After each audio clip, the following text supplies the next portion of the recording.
Okay, well, hold on. There we go. Good evening, everybody. It is Friday night. How's everybody out there doing this evening? It is yeah, it's another Friday night. It's always nice to be here every Friday night that I possibly can be here. So far, we've had a pretty good streak so far. We haven't had any interruptions, except for that one night that something happened to the my father. But other than that, everything worked out well. Good evening, brother Jorge. It is good to see you, buddy. I hope everything's well today. I always say I'm going to check the weather up there, but I never check the weather up there. I always tell myself I'm going to because it's October now down here, so it's still beautiful except morning time. The morning time is a little bit cool down here, but other than that, the weather's still absolutely outstanding. But I know you got. I'm not sure. Do you do crops up there in the winter time? I don't think you can grow anything up there. I know cold weather down here. It's spinach. We got that going on down here. I hope you're having a blessed week so far. So I saw the first frost in the morning yesterday. Yeah, I haven't seen any frost yet, but I'm sure I'm going to see it eventually because I don't really pay attention. It's a little cool out when I go outside. But other than that, the other morning was real beautiful. It was interesting. There was basically across the cornfield, looking at what they call the knobs, these hills that are part of the mountains. There was a light fog, just enough to block off the long distance view, but it was amazing. God created a beautiful planet. I tell you what, planet Earth, whatever you want to call it. It's man, creation is absolutely beautiful on this beautiful round Earth. See, I just some key words there: creation, round Earth. That should get a couple of folks upset at me, but it's great to be here as always again. Um, I know this Sunday I'll be talking about a little more things. I think going to be back in the first or second Timothy. I can't keep myself straight.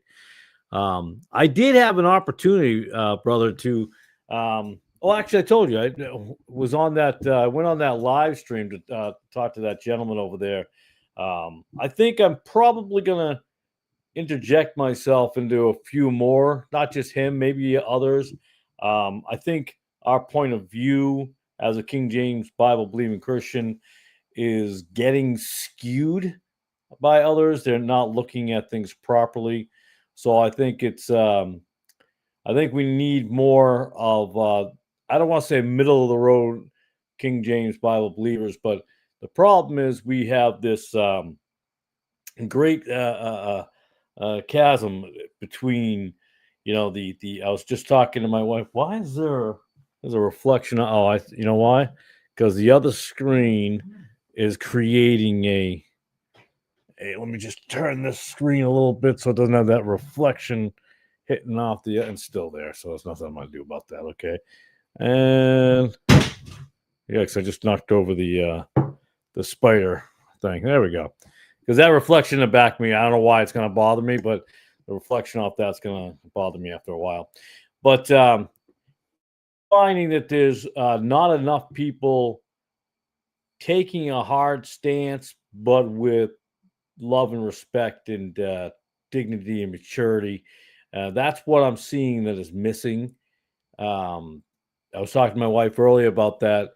The fact that there are people who seem to be either, and I quoted what was it? There was an old rubbish bag commercial. I think it was Glad or something like that. Wimpy, wimpy, wimpy. And you got that side of things. And then you got those who just want to belittle and attack others. And it's amazing how often discernment is not being used. It's either just come at you with full force hatred or not, or stem back and try not to make people offended. So I wish people would find that spot.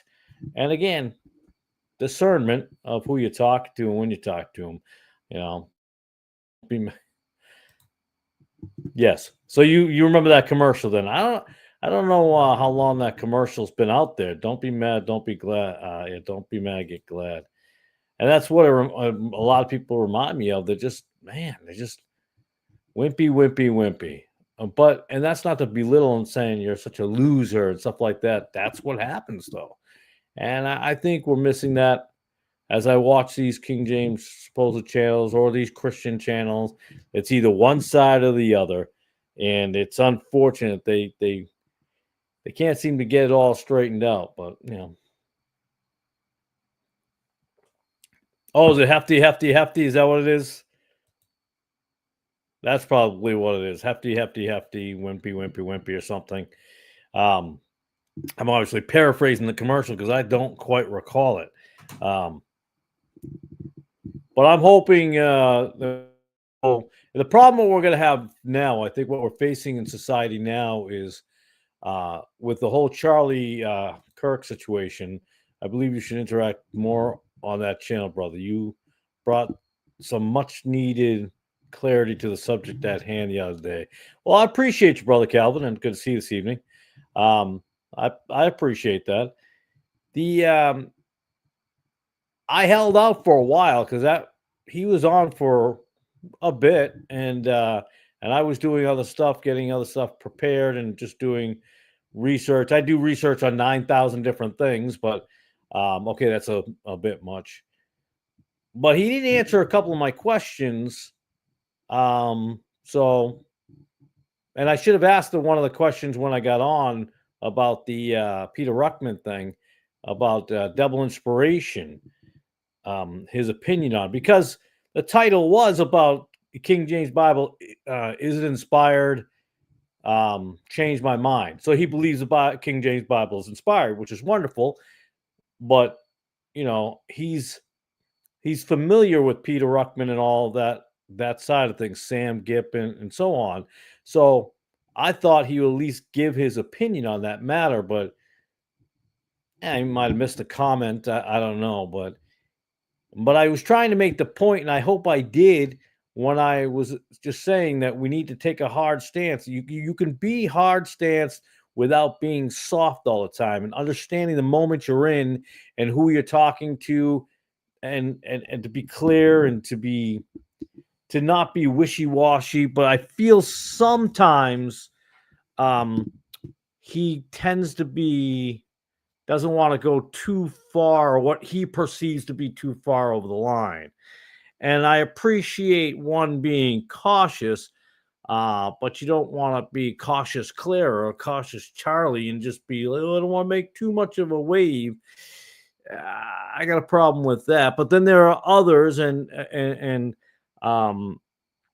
was that guy that was on there a long time ago. I don't know if he's been on again, but who is more attacking, and the people, and then you're on that other side. So there was this great, like I said earlier, chasm from way over here to way over here, not understanding the situation you're in, not understanding the person you're talking to, and immediately going on your own presuppositions and deciding what you think is the best course of action, and you stay on that action without understanding where we're at. I think I'm kind of rambling a little there, but I wanted to make it clear because I was a little bit annoyed.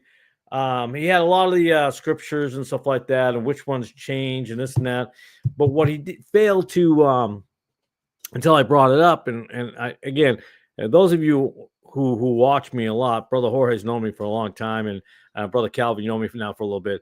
I keep these two on other than my King James Bible, I always keep the Greek, the New Testament by Westcott and Hort, and then I keep the revised version here of 1885. I always keep it on my desk to remind me of the false gospel, the lie, the books that started all the lies right here, and then the truth, the King James Bible. I always keep them on my desk, and to always remind me that it needs to be continually spoken of. I don't hear enough King James people, in my opinion. Now, I haven't seen all the channels talk about Westcott and Hort and really get into it and just simply say, instead of matching, hey, look, the King James doesn't match the NIV and the NIV, the NST or NLV or whatever. It doesn't match. It doesn't match. Yeah, it doesn't match. But I think what has to be pointed out is almost all of them match this, the Westcott. And the Hort.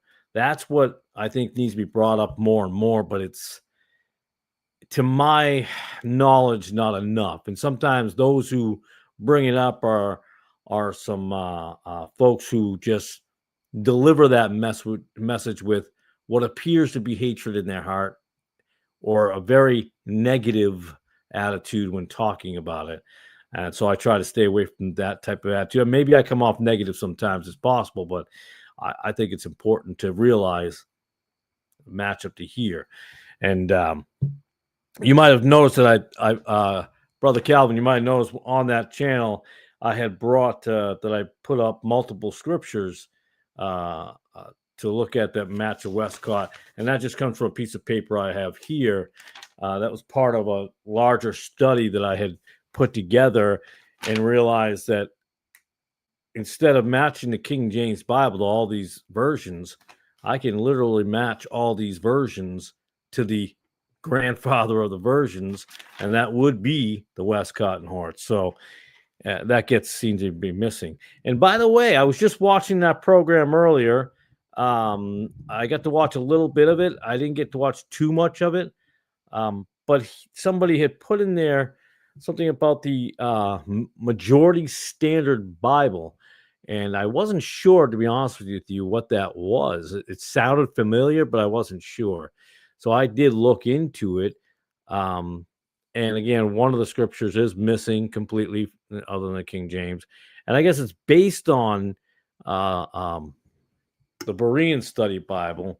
And then what I had noticed in my just doing some quick research, what I noticed from there, the Majority Standard Bible was from the Berean Study Bible. Then I was looking briefly at some names on the council. Amen. That was a great study. Yeah, it was actually, it really was. It was a real fun and enjoyable time. It sounds weird to say something like that, but I enjoy those things.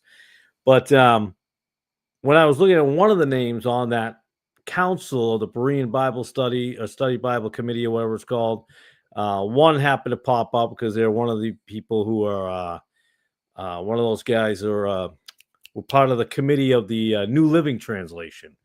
So again, I got red flags right away on that one. Yeah, I've never heard of MSB. Yeah, I never have either. I tried to look it up briefly for that other person, and I just told them that the two scriptures that they were talking about, Acts 8:37, I think it was, and John, 1 John 5:7.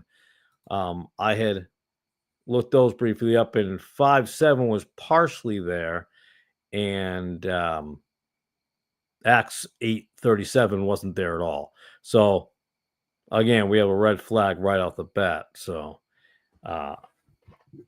I would move on from that. But again, I usually, if I can buy it, I will. If I see it in paper form somewhere, I'll definitely buy that particular copy of that Bible, so I can put it with the others to start and see how much they match up. I think I'm beyond matching any of my Bibles, the King James Bible. I'm now matching all the Bibles to the original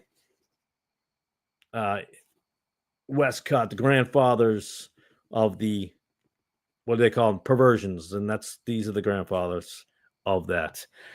So I really think at the end of the day, you can really just match them up that way. Yeah, boom.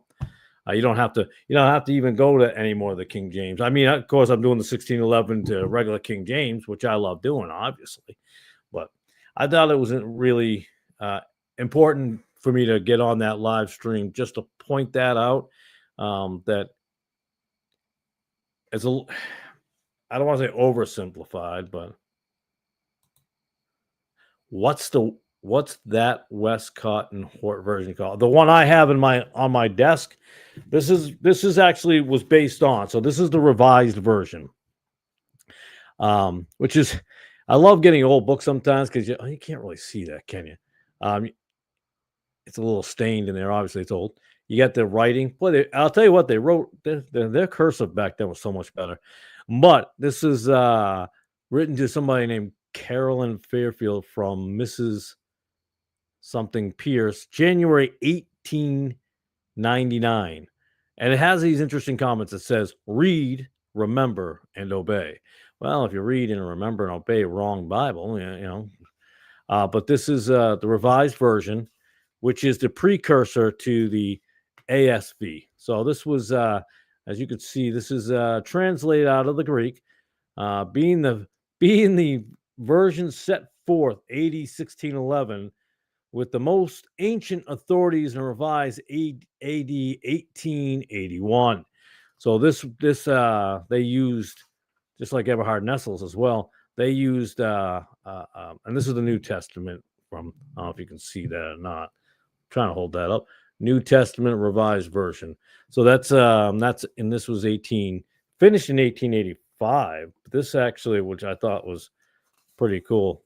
It's got the, I don't know if you can, I don't know if you're gonna see that or not, but the date is right there, 1881. I don't have one of them awesome 4K cameras, sorry. But that was the beginning. I mean, you can go back to, now this is a 1904, but this is a revision. It's a revised edition. It's a translation to modern English made from the original. This is the best part now. Made from the original Greek, Westcott and Hort's text. I don't think people catch that very often. Now, I don't usually show the Bibles up on the screen here, but if you can see it, if not, I apologize. Again, I should get myself a 4K camera. Is my mic on? Yeah, I thought I hit the button. So it's a revised edition, but you'll see up here that it says Westcott and Hort. I don't know if I'm doing it the right direction, but it's interesting how it says made from the original Greek, and then parentheses, Westcott and Hort's text. So they wrote the original Greek. So they got a handle on the original Greek. No problem there. So this is their little book here. And this copy was originally 1900, but then it's 1904. I don't know if you can read that. 1904. So 1904 is still early enough where they're not revising them quick enough. So yes, we have a modern printing press kind of, but they're not actually printing them fast enough where you can make those type of revisions. It's not cost effective. Unlike today, where you can revise something, spit it right out the door, not a big deal. Back then it was. By omitting Acts 37, MV's modern versions are not able to preach against sprinkling, pedobaptism, or salvation by right.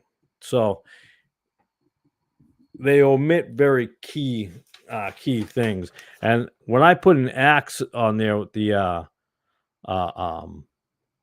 compared to one of them, they take out Christ, Lord. Let's see, Acts 10:6, half of it is gone. Christ again, blood, they take out blood. In Acts 17:26, they take out blood out of the ESV, RSV, NIV, NRSV, the Westcott Hort, obviously, because that's where it started. New American Standard Bible. Let's see. Brethren, many words missing of the dead, half verse missing another one. So I did this on some of my old ESV videos that I had started to do, but I never did end up finishing them all because that happens. I end up going down a different way. I feel led to go to different directions, so I'll halt and go a different direction. And now I'm trying to finish up the and I'll tell you, doing these books as one whole thing, like I did Mark, the book of Mark there, chapter 1 through 16. Believe it or not, it does take a while to do that. It takes a lot longer than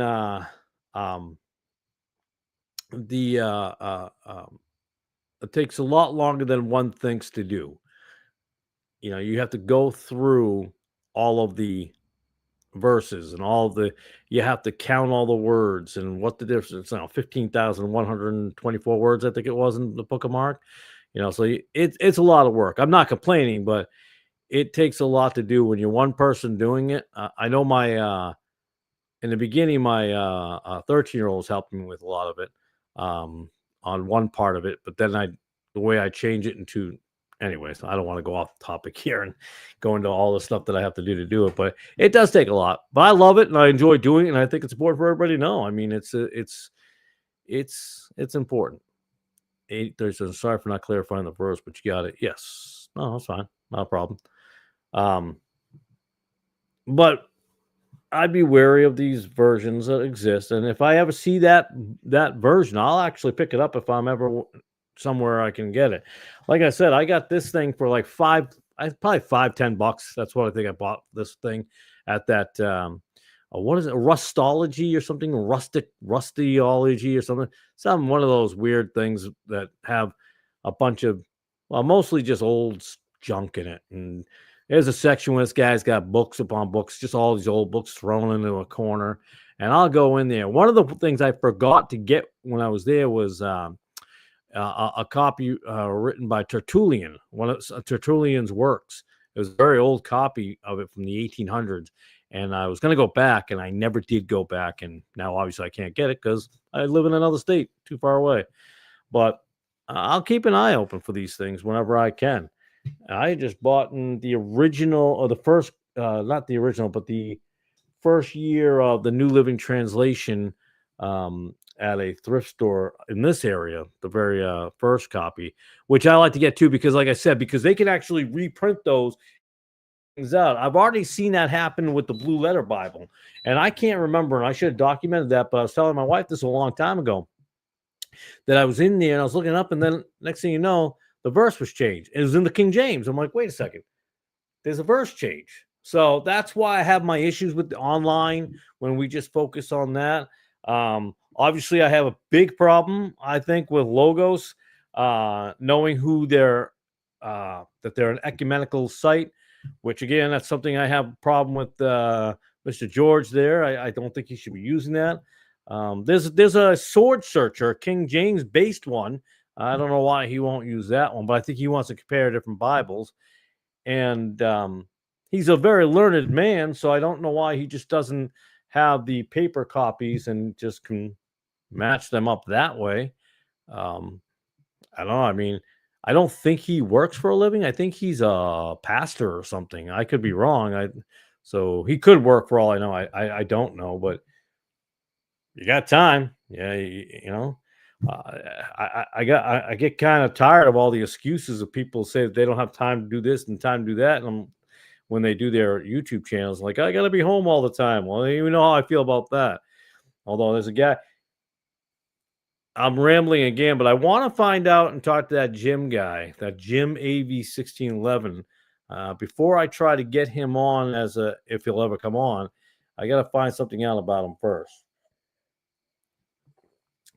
Because Brother Jorge pointed out to me that he served in the Army or Marines. I don't know what he served. And he also works for a living. And he apparently goes out on the streets down in New Orleans. I'm guessing he's from down in Louisiana somewhere. I'm taking a wild guess there. But I would like to talk to him about if he collects from the government as a military person. Does he collect? And I want to get his opinions on that.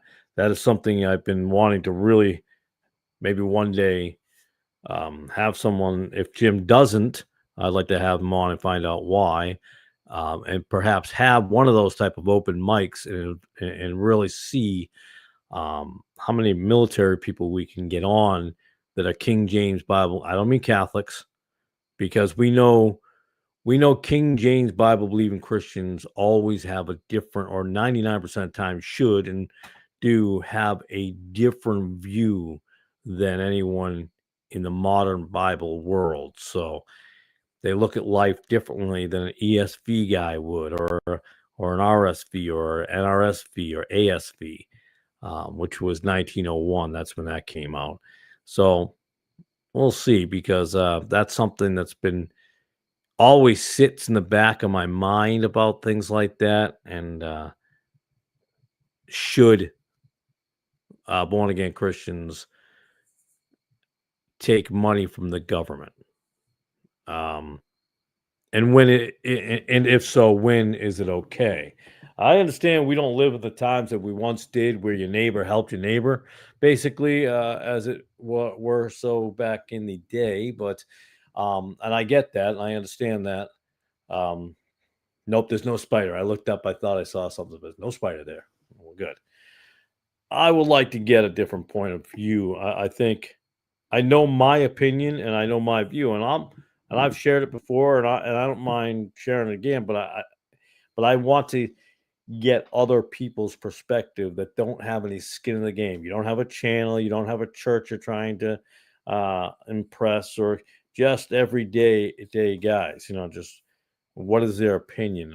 I'm sure it can be diverse as Christians being a very mainstream word, but I'm really talking about King James Bible believing born again Christians.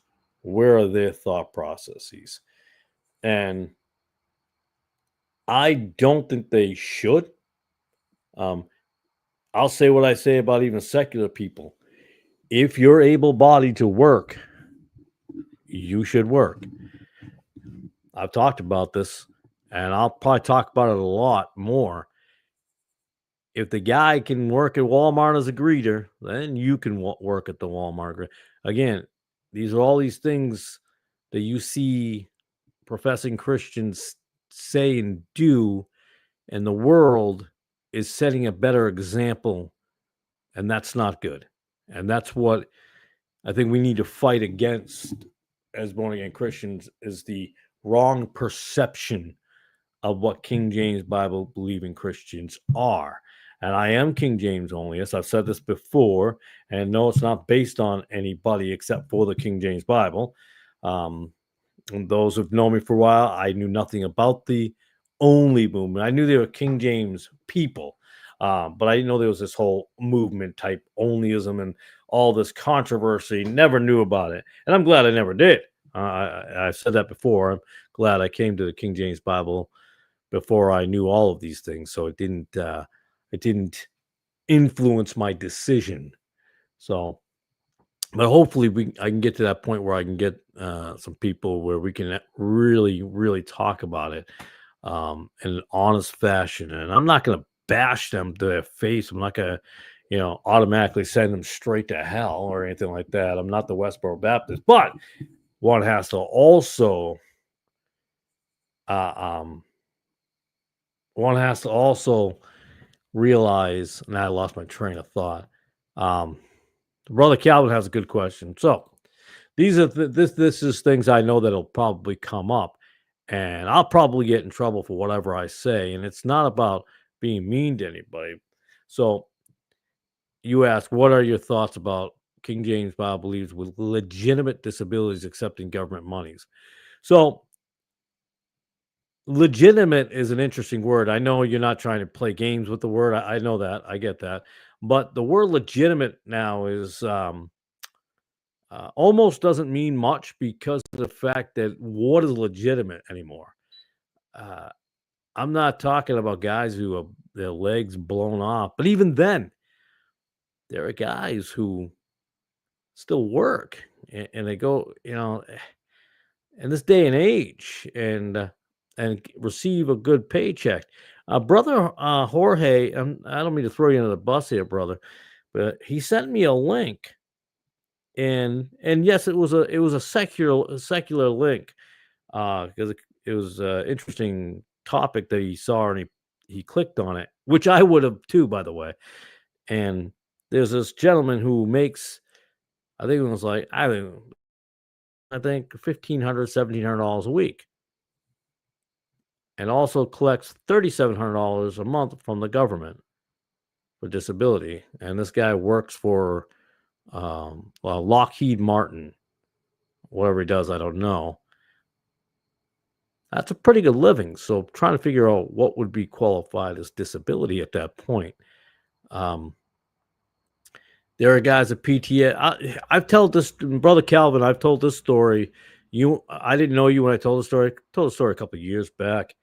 Brother Jorge might remember it, and it was about a Vietnam vet that I knew who worked part time at one of the companies I worked. That's because he was retired. He was basically retired. He was much older, and he was deciding his last few years towards retirement. He was doing part time. Um,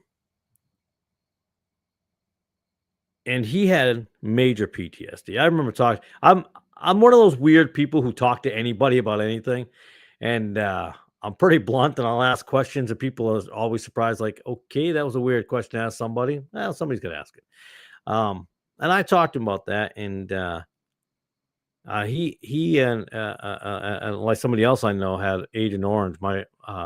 A friend of mine growing up, well, acquaintance, I guess. His father died of cancer from Agent Orange, and he had his claims denied for years until the end, and then it was too late at that point.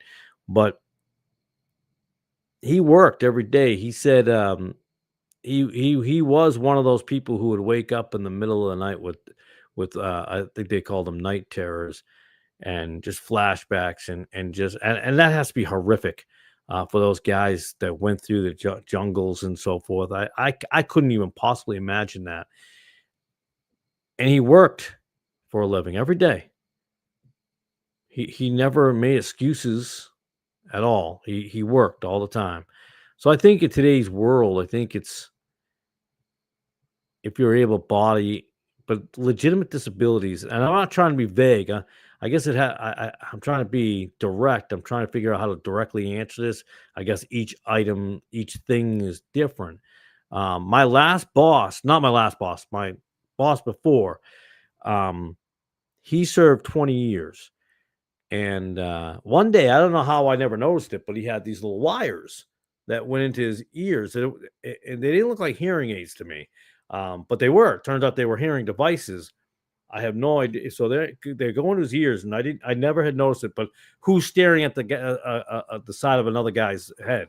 And I just happened to be standing over him, looking at the map because the routes were on the map because I was driving then, and I just happened to kind of look over and I saw the wire and what do? I go, "Hey, what's the wires in your ears?" It's like, again, I'm just that guy. And he explained what happened. He wasn't on the bomb that went off on the roadway when they were out on reconnaissance, but he was like right nearby it. An explosion was so big that he was disabled for a year. He was in a hospital. His ears, his knee. He has to breathe on a oxygen mask or because if he gets too overexerted, he needs air. But he's at work. Now he worked part-time and he didn't work a lot.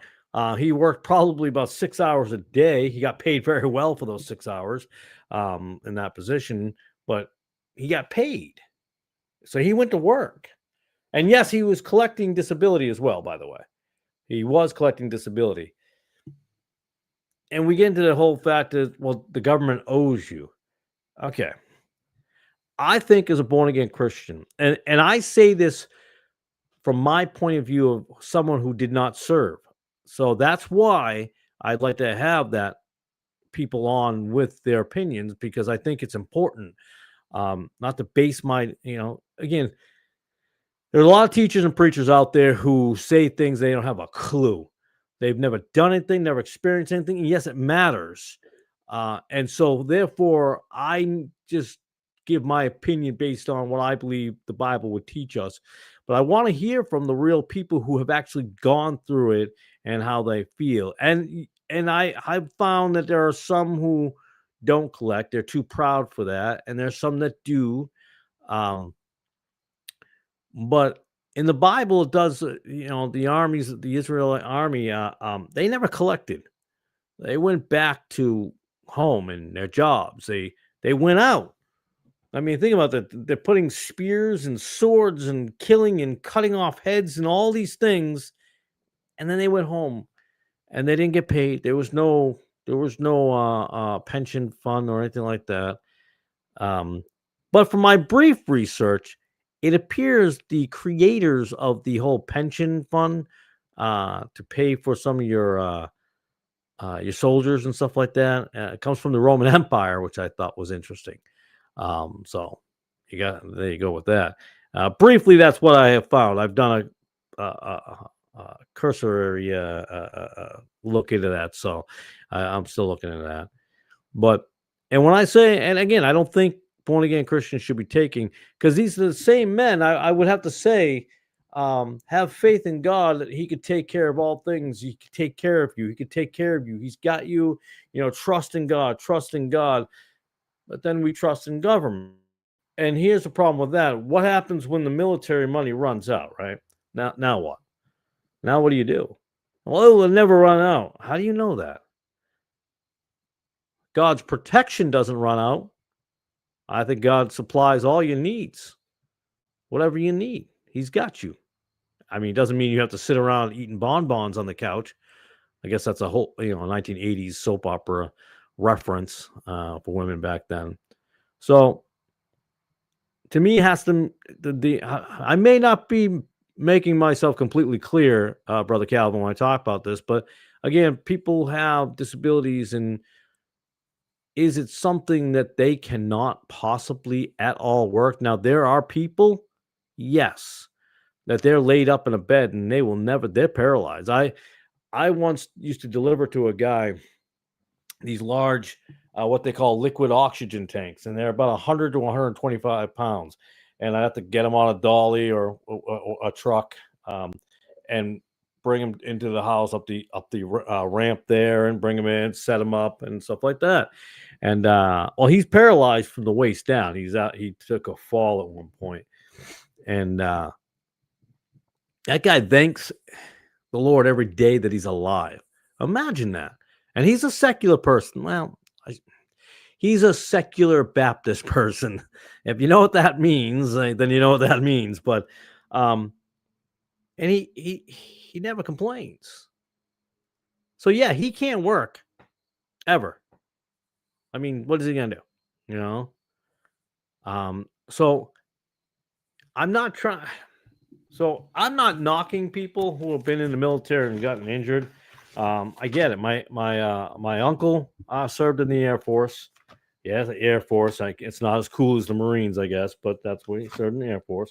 I was not able to serve. I tried, but because of that time frame, I had too many arrests, and they wouldn't take me, which is weird, because that's when I talked to my dad after that, and he says, "Boy, back in the day, they'd give you the choice between boot camp and jail." And I'm like, "Yeah, that they should still bring that back."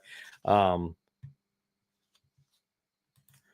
on here. Proverbs chapter 3, KJV. I didn't miss you, sir. Welcome, Bobby Barrett. Thank you for being here this evening.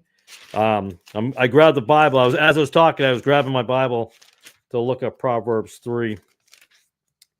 Are you talking about the whole book here? Into days and not mercy and truth. We can read the whole thing. Would you like to read the whole thing? If you got a particular verse you want to point to me, just throw me that verse. I'll look it up, or you can put it on there, and we'll go there and look at the whole thing. I'll wait a second. So you have a hazmat CDL. I have my CDL B. I have one hazmat that comes automatically. I have my air brake endorsements, and I can drive a 10-speed truck, not a 10-speed bike. I'd probably fall off a 10-speed bike. Yes, but if I had to drive a 10-speed truck, I could do that as long as it's B. I could drive an A if I had to, but I don't have a license to do so. What's bad are those staying home receiving benefits who are capable? Yeah, instead of building skills, they become useless. I would have to agree here. So, Brother Bobby, if you can throw that verse up you're trying to get to, and I'll be more than happy to read it and look at which one you're talking about. But yeah, they didn't have, back in those days, they didn't have that, and you just went back. So I know it's going to be a touchy situation or a touchy conversation with a lot of people. I get that. And unlike some people who just want to go on attack mode and attack mode only, that's not my ambition or my desire to do so. Not at all. I mean, I think there can be a civil discourse and a conversation, but unfortunately, we live in a world where tempers prevail instead of civility, and that's what I try to avoid. There's a time to be stern and harsh in understanding these situations, but and eventually, like I said, knowing that particular gentleman, Jim, there, AV 1611. I would love to have him on as a King James Bible believing Christian. I would love to have him on and have a conversation about that, and even others who would want to. So I think there'll be a time. I'll have to. I think I'll learn how to do it. This open mic thing. Um, you don't want to get too crazy with those, but I'm pretty sure it can't be that hard to do. So I'll get around to doing that because I think it's important for us to communicate these things. I'm not looking to have a Catholic on, a Methodist on, a pres- Presbyterian on, a Jehovah Witness on, or that kind of stuff. That's not what I'm looking to do at all. But we are in the time frame of I heard a truck or something go by. It sounded very unhealthy. We are living in a time where there are a lot of Christians who are not good examples, professing Christians who are not good examples. Whole chapter. He says the whole chapter. You want to read the whole chapter? That's something I don't do. All right. Ready? Let's read the whole chapter. All right, Bobby. My son, forget not my law, but let thine heart keep my commandments. For length of days and long life and peace shall they add to thee. Let not mercy and truth forsake thee. Bind them about thy neck. Write them upon the table of thine heart. So shalt thou find favor and good understanding in the sight of God and man. Trust in the Lord with all thine heart, and lean not unto thine own understanding. In all the ways acknowledge him, and he shall direct thy paths. Amen. Be not wise in thine own eyes. Fear the Lord and depart from evil. It shall be health to thy navel and marrow to thy bones. Honor the Lord with thy substance and with the first fruits of all thine increase. So shall thy barns be filled with plenty, and thy presses shall burst out with new wine. My son, despise not the chastening of the Lord, neither be weary of his correction. For whom the Lord loveth, he correcteth, even as a father the son in whom he delighteth. Happy is the man that findeth wisdom, and the man that getteth understanding. For the merchandise of it is better than the merchandise of silver, and the gain thereof than fine gold. She is more precious than rubies, and all the things thou canst desire are not to be compared unto her. Length of days is in her right hand, and in her left hand riches and honor. Her ways are ways of pleasantness. Pleasantness. I just want to make sure I read that. You know how when you flip a page over, you're like, did I read the right word? And all her paths are peace.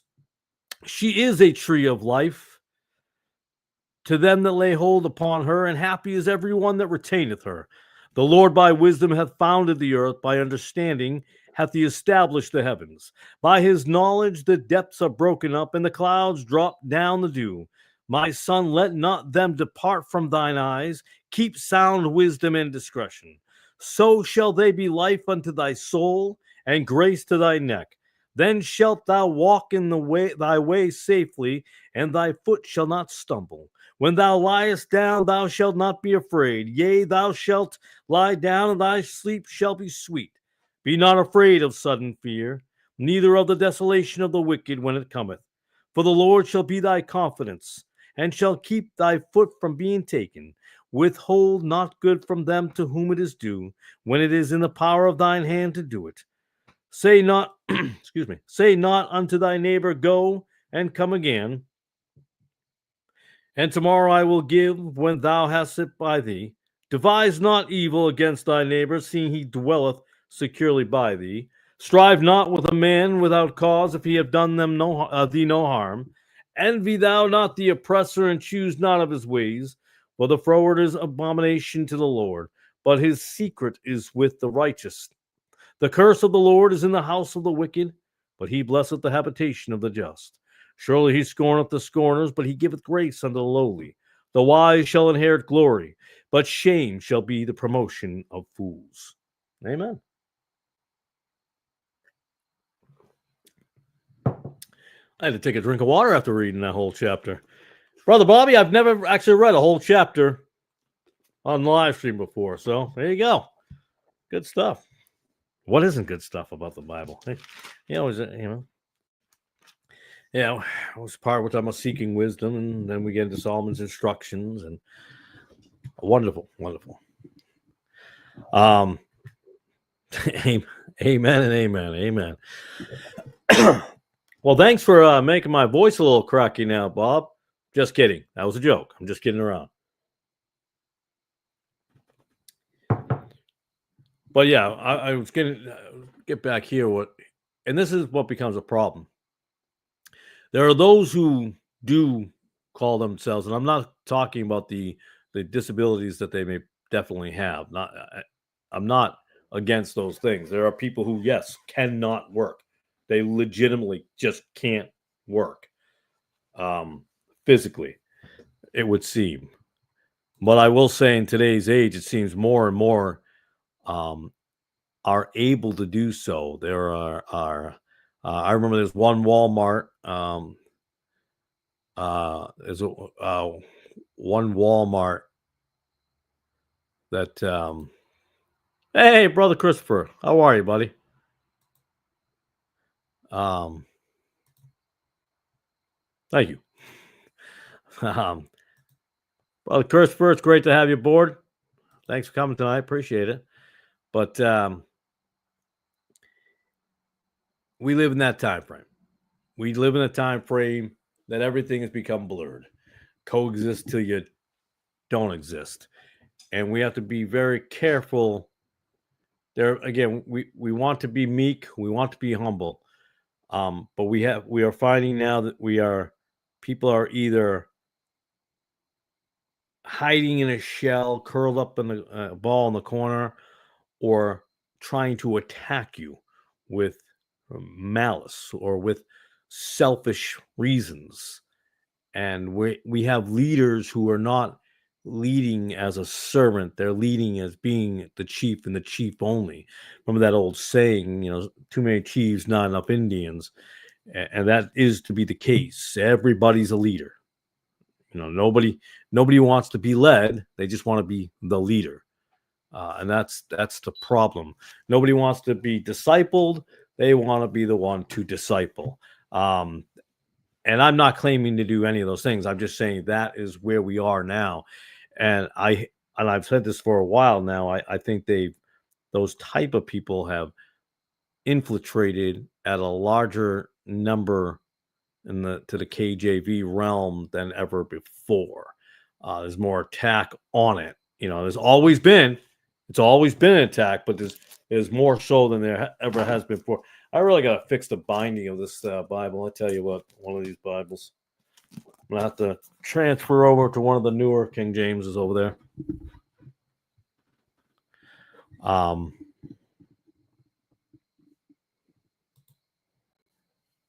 I don't want any of that. I'm sorry. I don't remember what I said. I don't know what that means. I must have missed something. But anyways,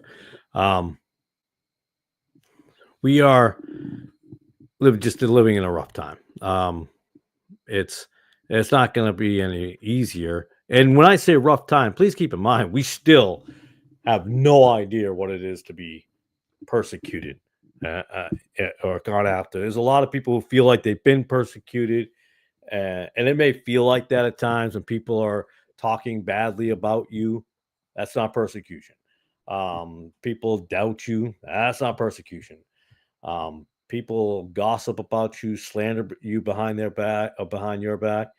Also, I just when I look at men in the Bible in the old days, and even men who weren't in the Bible, apostles, believing Christians way back in the day, suffered more than we could ever possibly imagine. So I don't have a lot of complaints and too many. You won't find me whining when people attack me because they can do so. They have the free will. One of the greatest things that we have that God gave us was free will. We make a decision, and that's it. You can say what you want. Never bothers me. Although the one line I've always drawn, but would be my wife and my children. But again, I don't put my wife on a screen or my children, so there's no need to attack. You shouldn't attack anybody's wife or child, but I find if you're gonna bring your wife on as a co-pastor or co-preacher, co-teacher, all the Gloria Copeland and Joel Osteen's wife and all that stuff, then well, you open them up, and that's unfortunate. I don't think you should do that. I think you should protect your wife and your kids and keep them away from that. Keep them out of harm's way or any arrows that come their way. So I'm reminded of that guy a couple of years ago. I'm thankful he didn't have his wife with him on the streets as he was witnessing. I think it was California. If anybody knows the story, it's a couple of years back, and he got shot. He was preaching on the street and he got shot. So I don't know if anybody remembers that story. I remember that briefly. But from my understanding, he didn't have his wife with him, which is a good thing. That's what would have happened. What could have happened. So again, I just, even though I'm a King James guy and I lean towards the Baptist direction, which I'm not a Baptist at all. Even I have my issues with that too. I'm like, Baptist, what are you doing? I mean, some will say Baptists have always been the same. Well, not really. If you look in historical senses, they've even changed their stances. The Anglican Church is not like your grandfather's Anglican Church. I mean, they got gay and lesbians everywhere in that. So, and it's not a new thing either. People always say, well, that's really recent. No, you go back to the early 90s and you'll find gay priests and stuff like that. We do not need the many mealy-mouthed preachers and teachers of today. We need those who will speak the truth loud and clear, regardless of consequences. I absolutely agree. Amen. And that being said, I find people will say that, but then they will put themselves in a position of look at me, look at how bold I am, look at how tough I am to stand up, and like, well, you defeated the purposes there.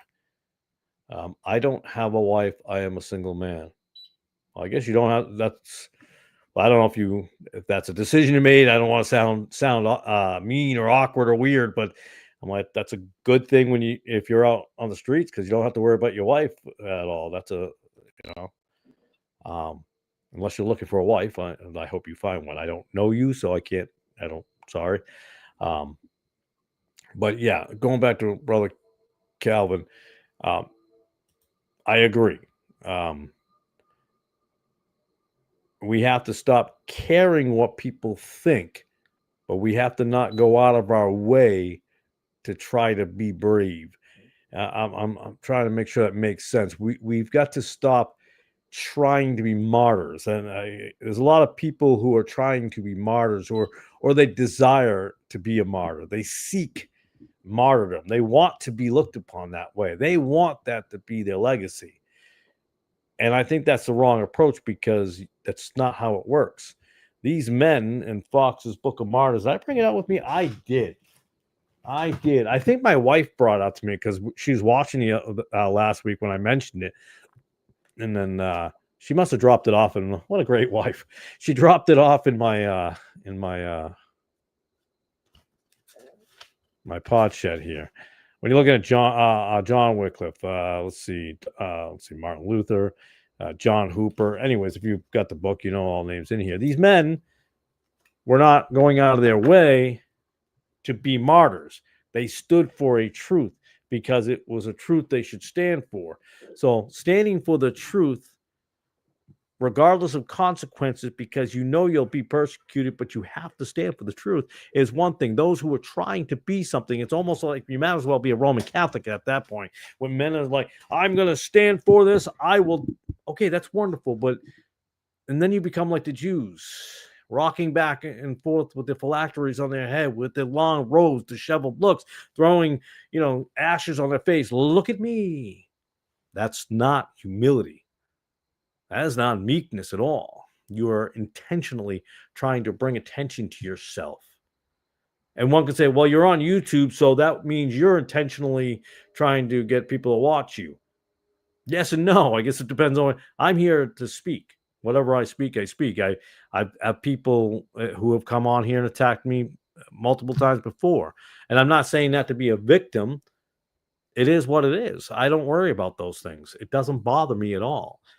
Like I said, I draw a line with my wife and my children because there's no reason for anyone to attack another man's wife or child.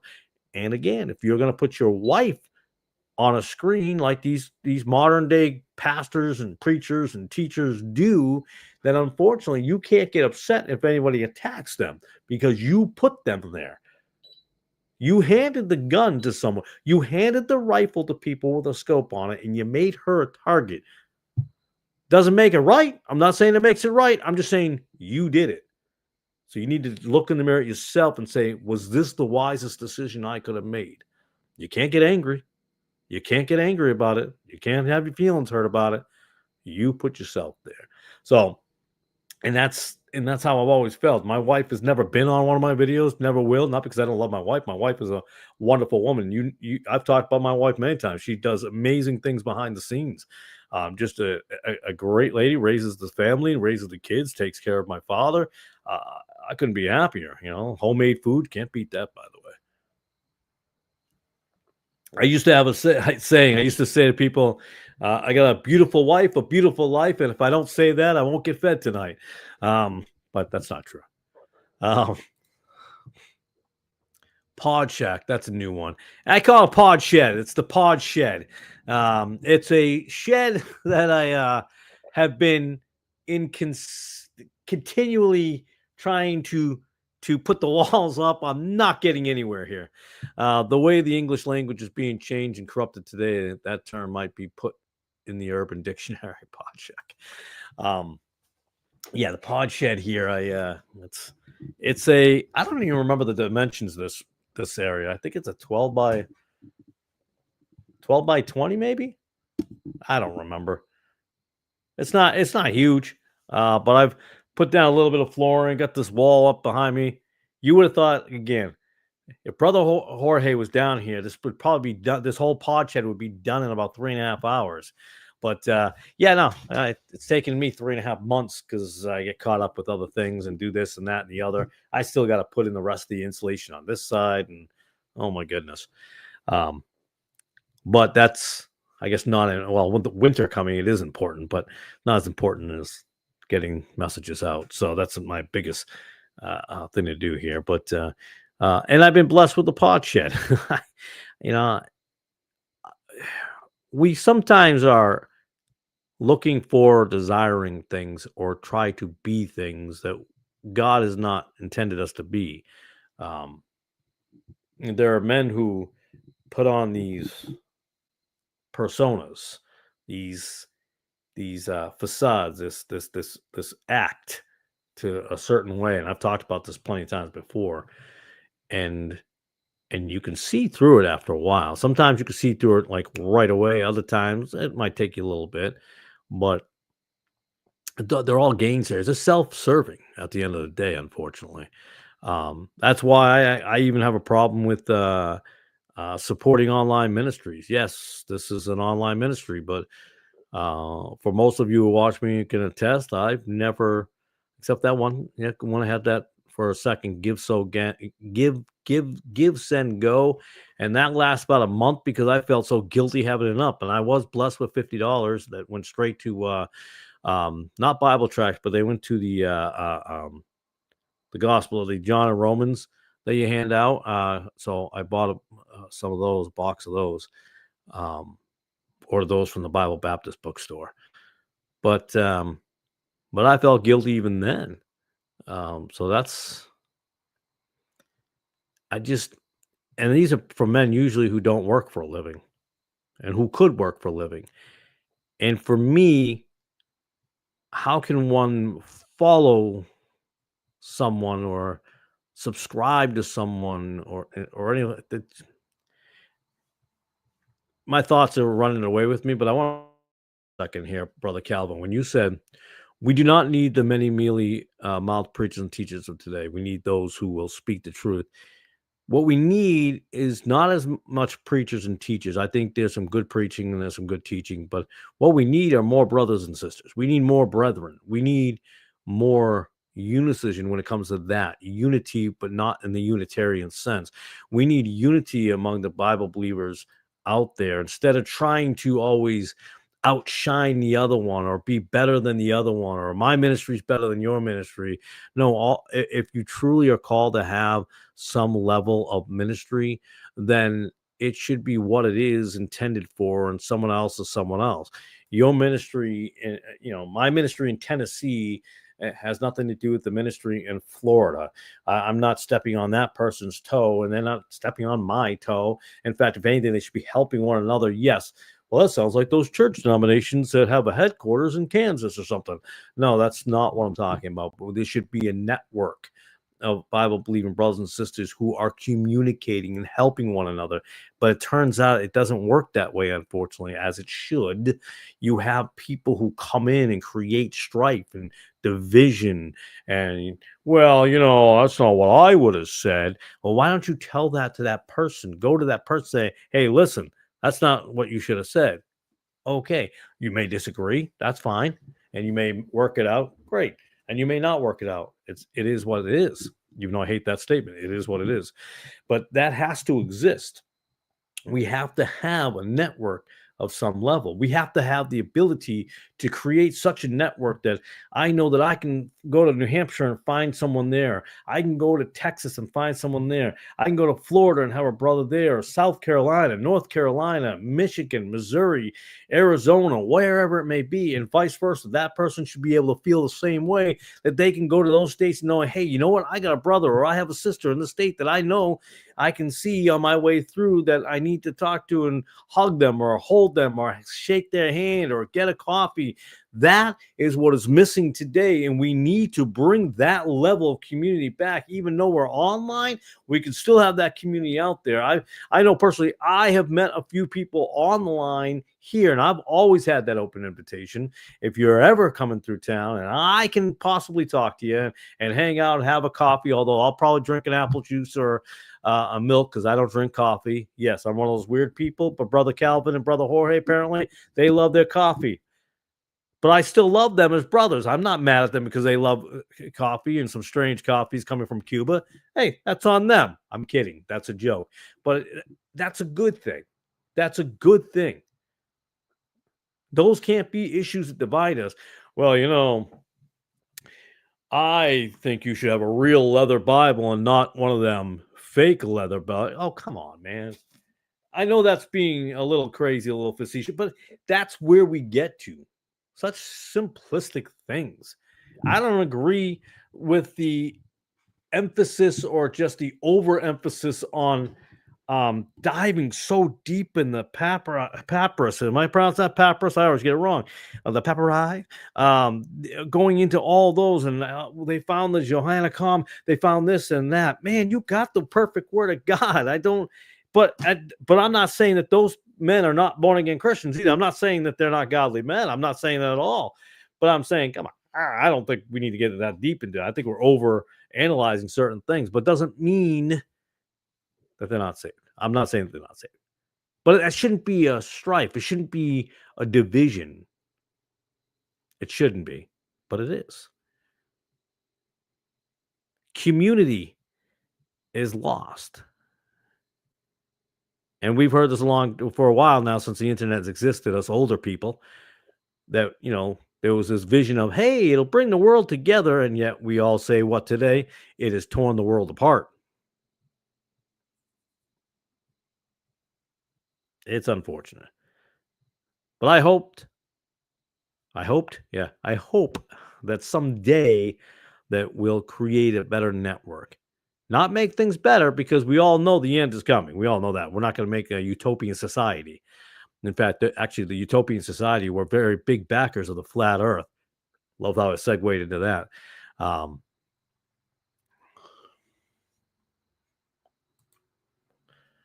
George does lean toward Ruckman, although I have no idea if he believes in double inspiration. I would have liked him to answer your question about it. Can't say if he dismissed it on purpose or not. I'm not sure that he dismissed it. I'm not going to say that. I don't know that he is. I think he's aware of it. He speaks, or he mentions Ruckman on enough on enough occasions where I'm pretty sure he's aware of who Peter Ruckman is. I'm sorry, Dr. Peter Ruckman. I just I can't say doctor. I just I can't. I'm like, and remember those days. Remember that doctors back then were doctors of law, of philosophy. Remember that now. A physician was someone who took care of people, not a doctor. So that's why I have an issue with the word doctor. But again, Dr. George there may have gotten that doctorate back when he was a Jesuit. And even then, you would think he would drop it. I think he thinks it gives him more credibility. I tend to think opposite of that, but that's just me. Um, yeah, and I have been told that Ruckman has said that he believes in double inspiration.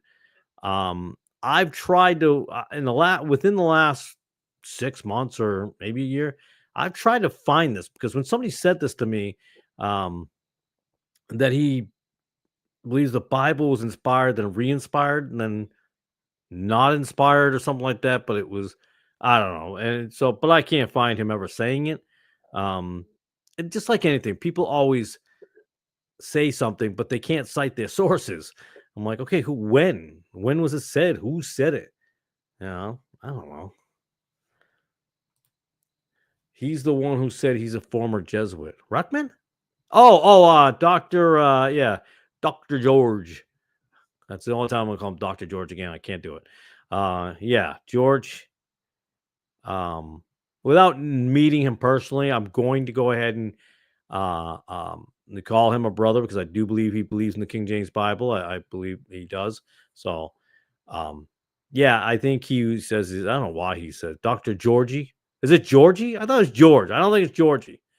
Dr. Georgie. Did I say Dr. Georgie? Whoops, my bad. George, yeah, Dr. George. Dr. George.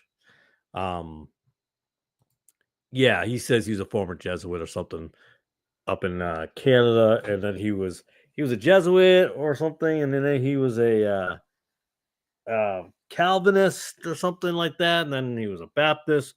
So I don't know. It seems to be a kind of all over the map. I guess you can say a little bit on that, but I don't know. I just did a few things that again bug me. I think he dances too close to mainstream with the that T-shirt, like I told you before, and things of that nature. Um, I just we're not supposed to be part of all that. Doesn't mean we have to be hateful towards people that are doing it. We just have to ask them why, and what is your biblical reason for doing it, and how does it glorify God? If you can't come up with an answer, then you probably shouldn't be involved in those things. That's my opinion. That's we're not supposed to be involved in things that do not glorify God. And someone say, "Well, driving your car doesn't glorify God," and that's an argument sometimes people will have. I'm like, that's not an argument one should have.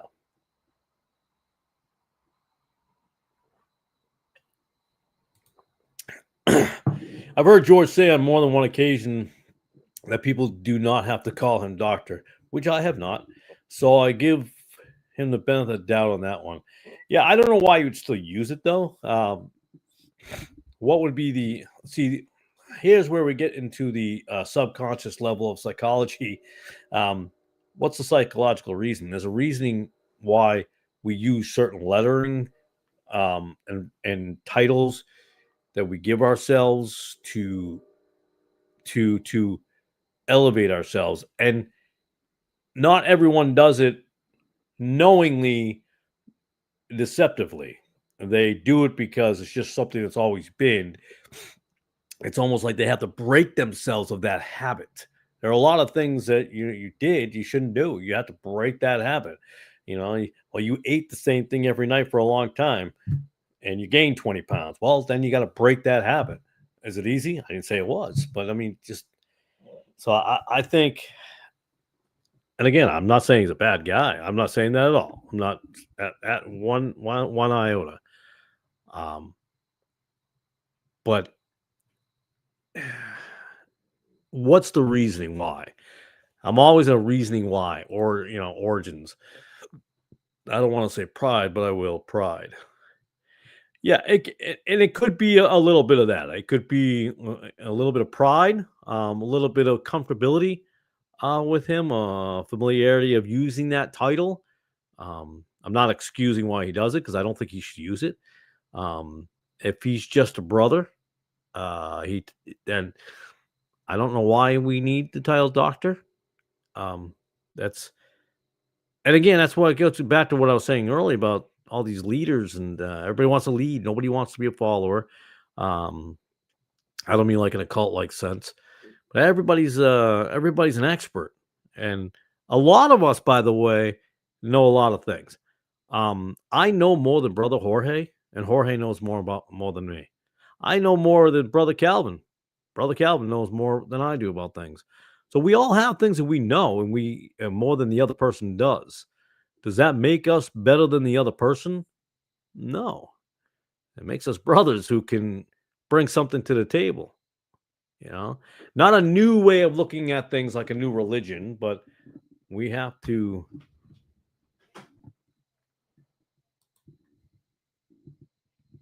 I definitely don't know more. You do, brother. Um, well, you have a better approach than I do on some things. I think you have the ability to be more studious than I do at times. I do believe that. Knowing you, I think you're more. Sometimes you're better at focusing in on those things than I do. Because I'll jump all over the map sometimes. They used to call it ADHD. Whatever. And brother Calvin knows a lot.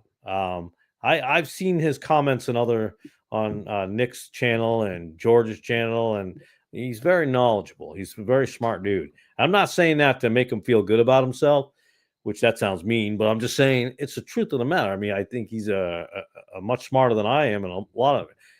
And I'm not trying to give the whole fake humbleness of like I don't know anything. You guys are so much better than me. No, I know more about certain things than you all do. But again, that's what makes us great. You guys are smarter in some areas. I'm smarter in this area, but we bring everything to the table on one uniform front. And that's what we need more of in this world, in my opinion, not less of. Amen. Exactly right. First Corinthians 12:20. But now are they many members, yet but one body. Amen. Absolutely. And by the way, we're talking about brothers here, and I don't know if there are any sisters out there watching tonight. I know there are some sisters who do watch after the fact, and they too are part of this body. And I'm not overlooking women at all. I think some people get mad at me because I say women are not supposed to be preachers, and I'm so angry or mean that women should just stay home barefoot and pregnant and blah blah blah. Um, if you're in the South, by the way, women do sometimes walk around barefoot in the house. But if you have a nice lawn, barefoot's not bad either. But our lawn isn't that great. It's nice lawn. It's not bad, some of it, but it's kind of like a hard grass. But they serve an amazing purpose. I honestly, number one, above all things, without God, I can't do any of this. But without my wife, who does an amazing job behind the scenes, I don't mean just like research wise. Her and I actually did that research I talked about earlier. It was a wonderful husband and wife time going through the comparing the Westcott Hort to a lot of the scriptures there. Um, but women are amazing, but I think women are now convinced that they're supposed to be, oh, you're just as smart as a man as you're so equal to men. You should be right there with them. Where is that in the Bible again? I'm not sure where that is. What do you mean by equality? Interesting. And that seeps into things. Now, and I've said this to my wife before I knew my wife, before I met my wife, before I married my wife, she had a degree. And she'd probably get mad at me if she's watching because she doesn't like to be uh, bragged about, I guess. But um, she has a degree in accounting, and Brother Jorge knows this. And she has degrees and bachelors and all that in geriatric psychiatric. She was a nurse. She was a nurse.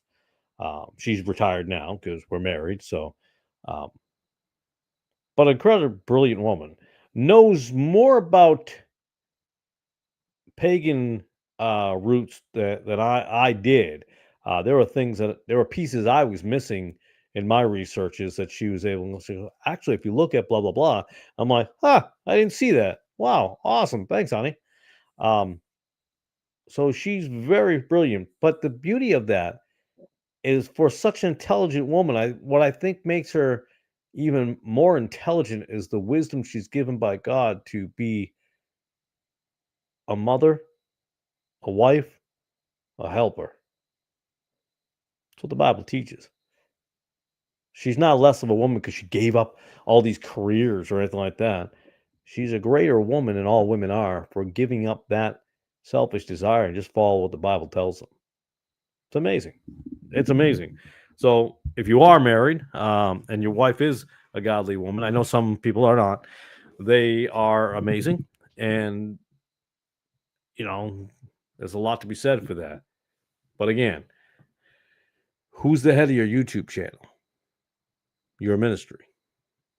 You or your wife? Obviously, God first, but you or your wife? One has to wonder sometimes when that's the case, but all right, so I rambled off in that direction for a second there. Sorry about that. But we are many members, and we serve different purposes, and um, we have the ability, and we should, by the way, have the ability to lift one another when needed to be, to exhort one another when possible. Doesn't mean we just blindly look away from things that we may disagree with. I personally, I don't believe in a public rebuke in the sense that modern people are doing it. I believe you should go to your brother directly with an issue. And then if he doesn't, then if you have to bring it to the masses, bring it to the masses. Like on this channel, let's just say, brother Jorge and I have a large disagreement or something, and he's come to me with it, and with no success. Right. So now he's on here. He goes, okay, I'm gonna bring it to Calvin. We'll bring it to the people, uh, and then it's got to be aired out and discussed and talked about. But what you shouldn't be doing, or I should say, what I should not be doing, is deleting comments or blocking any kind of rebuke or any kind of concerns or anything like that. That's not what I should do at all.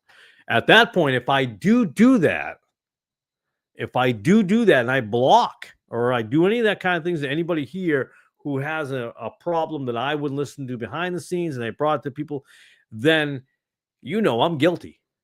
Absolutely 100%. I mean, if somebody's going to be weird and off the wall, I tell my girls now that when they grow up, that they should wait on God and to be with a man who opens and reads the Bible. Amen.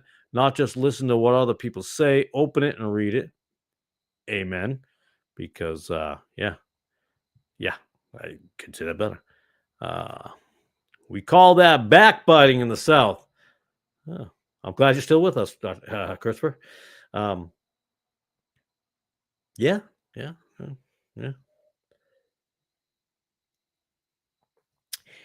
Now, Southerners, though, got that little thing there, that little condescendingness of, well, bless your heart.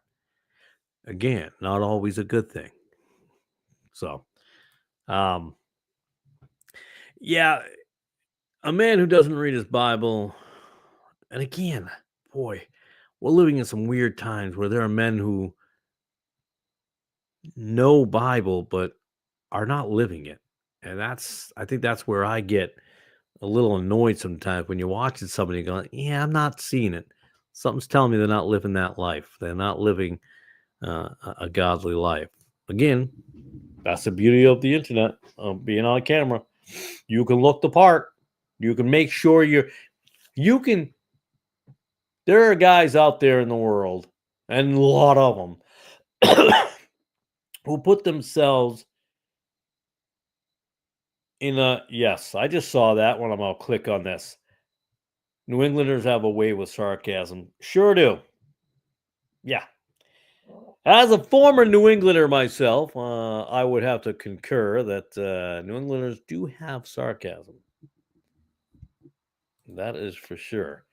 Um, but there are guys who set themselves in a way, it's almost like staging, like theatrics, showing particular backgrounds, something that makes you go, oh, wow.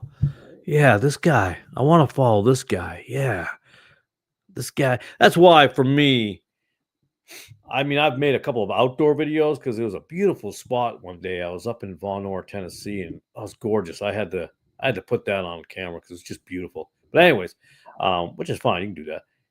But other than the hour of God here, I have a very plain background. So you don't see any degrees up on the wall. You don't have see Bibles set in a certain way. That's the biblical charge given in the Bible. Rebuking. That is, although other verses tell us to rebuke before all, like 1 Timothy 5:20. Yeah, I'm not against rebuking at all. Please don't, definitely don't misunderstand me. I'm all for the rebuking, but not in the sense that people are today, rebuking with no exhortation. There's no people just want to rebuke. That's their whole thing. They just want to call out everybody. And I find when you have people who know that their ministry is incorrect, or they may be on the wrong side of things, are always saying that some people say that women shouldn't, some people say that, and they're usually defending their own issues or trying to defend where they're at and what they're doing that's incorrect. Not too long ago, I don't know what not too long ago means, but not too long ago, I was doing kind of a study on cult leaders and what they're, or cult-like type leaders and things like that. And one of the things that they have in common is that they're always talking about the verse. Oh, somebody give me the verse, brother. Any one of you guys, where it talks that how does it go? But the angel of light, the deceivers, they appear like Satan as the angel of light. Oh, what? Where is that verse? But that is something they refer to all the time because they're always like, oh, see, they're of the devil. They're of the devil. Look, they're of the devil. That's a constant. When they make those accusations, that's kind of like Saul Alinsky, who once call when they say you're a racist, keep calling somebody a racist long enough so they don't think you're a racist. I'm paraphrasing. 2 Corinthians 11. Hold on. I'm trying to get this as quickly as I can. I don't have my other Bible. I like my other Bible sometimes because it's got almost kind of, it's already like little chapter things. 2 Corinthians chapter 11. We're in chapter 11. Oh boy, I tell you. Let's see, Chase Virgin. We're trying to read through this as quickly, and we're live and on the air, and I'm speed reading through this to try to find it. Where is it? 2 Corinthians 11. Where is it? I'm reading.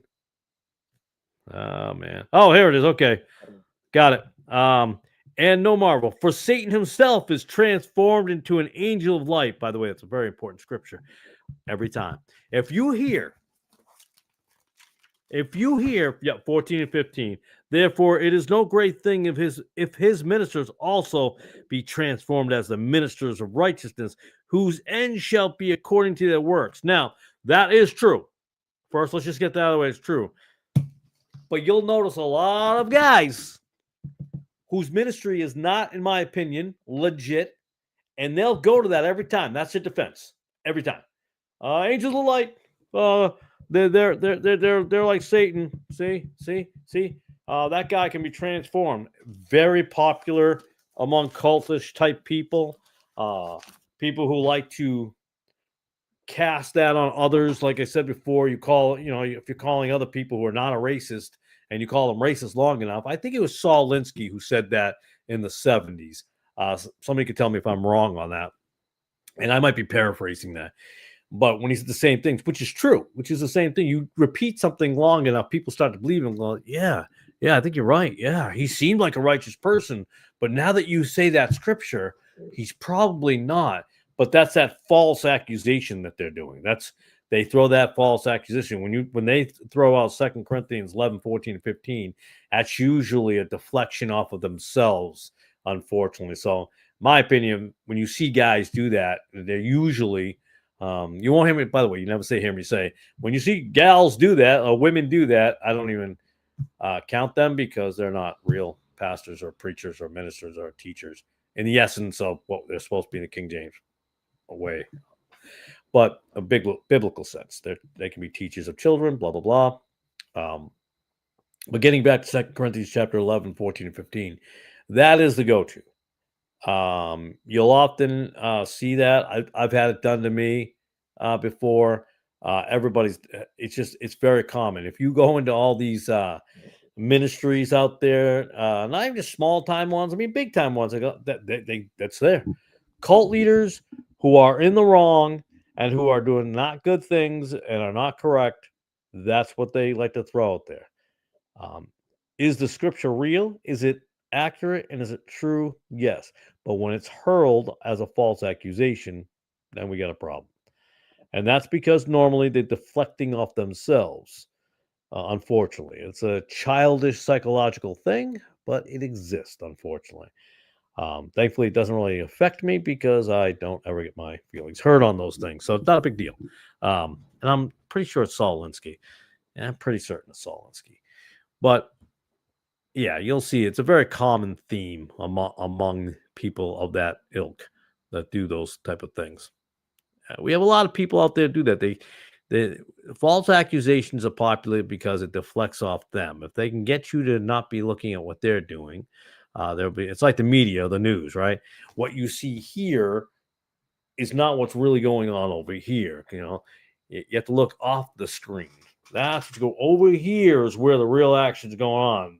The danger is over here and over here, right in front of you. Just look here. Don't pay attention over there. And unfortunately, that's a thing. You have to be concerned about that. I'm still wondering if I actually answered well enough the disability thing earlier to Brother Calvin. And again, I do believe that there are times that it is absolutely possible, but I just think about this. Yeah.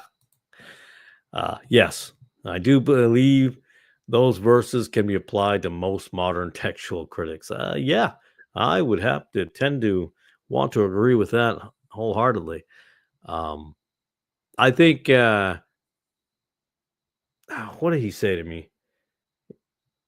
He agreed that the beginnings of Westcott and Hort were satanic in origin, but he says not everybody's satanic after that. I agree with that they're not all satanic, but I think some people do end up learning the truth and they don't heed to that truth because they've become too comfortable. They've become too numb to all of that. So they just stay where they are with no desire to move forward. So that leads me to believe there might not have been a true conversion of being born again, just a thought of it. Um, like my father, speaking of my father, let's talk about prophets for a second. No, he's not a prophet. So the other day, it really shocked me. I'm sitting on the couch talking to him, asking him the usual, how's he doing? How's he feeling today? And stuff like that. And he was talking to me about silver. No, this isn't going to be a big precious metal conversation. That's more on another channel if I was going to do that. But Brother Jorge knows my views on precious metals, silver and stuff like that, which I'm pro, obviously. But so he says to me, he goes, "Hey," he goes, silver, did you know silver went up?" I'm like, "Yep, I'm aware." He goes, "So that silver that I bought a long time ago, it's finally, you know, good now." I'm like, "Yeah, no, it's good." He goes, "It's going to go to $100." I'm like, Yeah, he definitely could one day. It was weird because he hasn't spoken anything about it. I'm like, why? That's odd. Why is he saying this? Steve Quayle? I'm like, oh no. So if nobody knows who Steve Quayle is, I would say don't waste your time, but go ahead, look him up. Steve Quayle and Thomas Horn were cohorts. Um, Thomas Horn was a both of these guys, Steve Quayle and Thomas Horn, both at some point in their life died and went to heaven and came back to life. And now Tom Horn is, I think he died twice. He's on his third death. He has not come back to life. He actually died this time. Steve Quayle did not die again. He's only died once and come back to life. Clearly, I don't believe that, obviously. But he says, yeah, Steve Quayle said it was going to be 100. God told him it was going to go to 100. I said, Dad, they've been talking about that for a while. That the eventualities of it going through 50 and 100. Yeah, Steve Quayle was saying that. He's a prophet. Oh boy. So the prophet Steve Quayle is way behind because there are other people out there who have already predicted it's going to hit 50. I'm not a prophet and I'm predicting 50 and I've been predicting 50 for the beginning of next year. But this is the strange thing about people who get into prophets when other people in the secular world are already saying things, then this prophet comes and says something. All they did was get their information off of mainstream. I know that's a little side note, but it amazes me how ignorant people are who listen to these prophets because I'm like, that's already been talked about. That's already a thing. No. The prophet said. I'm like, okay, whatever. I'll tell you, Pentecostals. They're a rough group, I tell you, to deal with. They say Catholicism is tough, Roman Catholics, and I agree. By the way, Roman Catholics are tough to deal with, but yikes, Protestants are a lovely work. Let's see. George quoted C.S. Lewis a while back, and I said that Lewis was a Roman Catholic. Yeah, yes, he was. He was. There's a lot said about him, and an occultist, which is borne out in his writings. But George dismissed it out of, which gave me much pause. Again, you see, these are these weird things about him I don't understand, and I don't know yet if he is a wolf in sheep's clothing. Like you said, there are certain things, like I said to you, that give me pause. Why the doctor? Why the Superman T-shirt of Sicily? He's okay with C.S. Lewis. My mother, who was a Pentecostal then a non-denominational person, very much loved C.S. Lewis. Not loved the man, loved, liked his books. There wasn't Narnia. Thankfully, I never got into it, mainly because I didn't like fantasy stuff. Christian or non-Christian. I never liked fantasy books and stuff.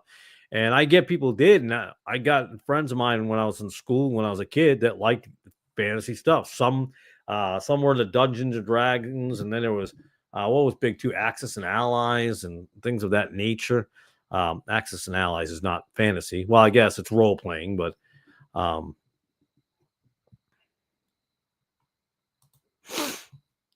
yeah, you and I had a conversation, I think, about this a while back, if I'm right. Brother Jorge. That's what I find weird. I didn't even know about Dr. Georgie when I asked you this. What's with Christians quoting C.S. Lewis? I don't know, man. I think because it was so ingrained into them, into their church buildings that they went to. I don't know. It's weird. It is just wild. I mean, I believe that him and J.R. Tolkien used to belong to the same group in Oxford and Cambridge. Ironically, you have the Oxford movement out of there, and Westcott and Hort, and I think Philip Shaft and all that. Not Shaft, Philip Shaft. Philip Shaft. I have his biography paperwork when I was doing some research on him. I don't know. I got no answers for that because he clearly wasn't a Christian. you live in a fantasy world, make believe, and all that kind of stuff. And it's just bizarre to me, and especially for the fact that he was never. Scroll Minister has some great studies concerning both Lewis and Toy. Yeah, so I don't I don't subscribe to that channel anymore. Um for the fact that I believe that he's lifted a certain person that we all three of us know. Well, I know there's 8 people watching. That I think is not a Christian or um yeah, he that he lifts up on and speaks highly of, which I think is a very not good person. So I've unsubscribed for now for that reason. But yeah, I saw that he made a couple of studies on that, and I was like, oh, cool. But then he started doing just a lot of them, and I'm like, most of it I already knew, so no big deal. But good for him for doing those. By the way, I think he's doing that's a good thing. But I don't know. Again, somebody could have questioned my associations, but I just have a problem with the association he has with that particular person who I think is creating one of the people who create division and strife in the King James realm. I quickly glanced this Georgie guy.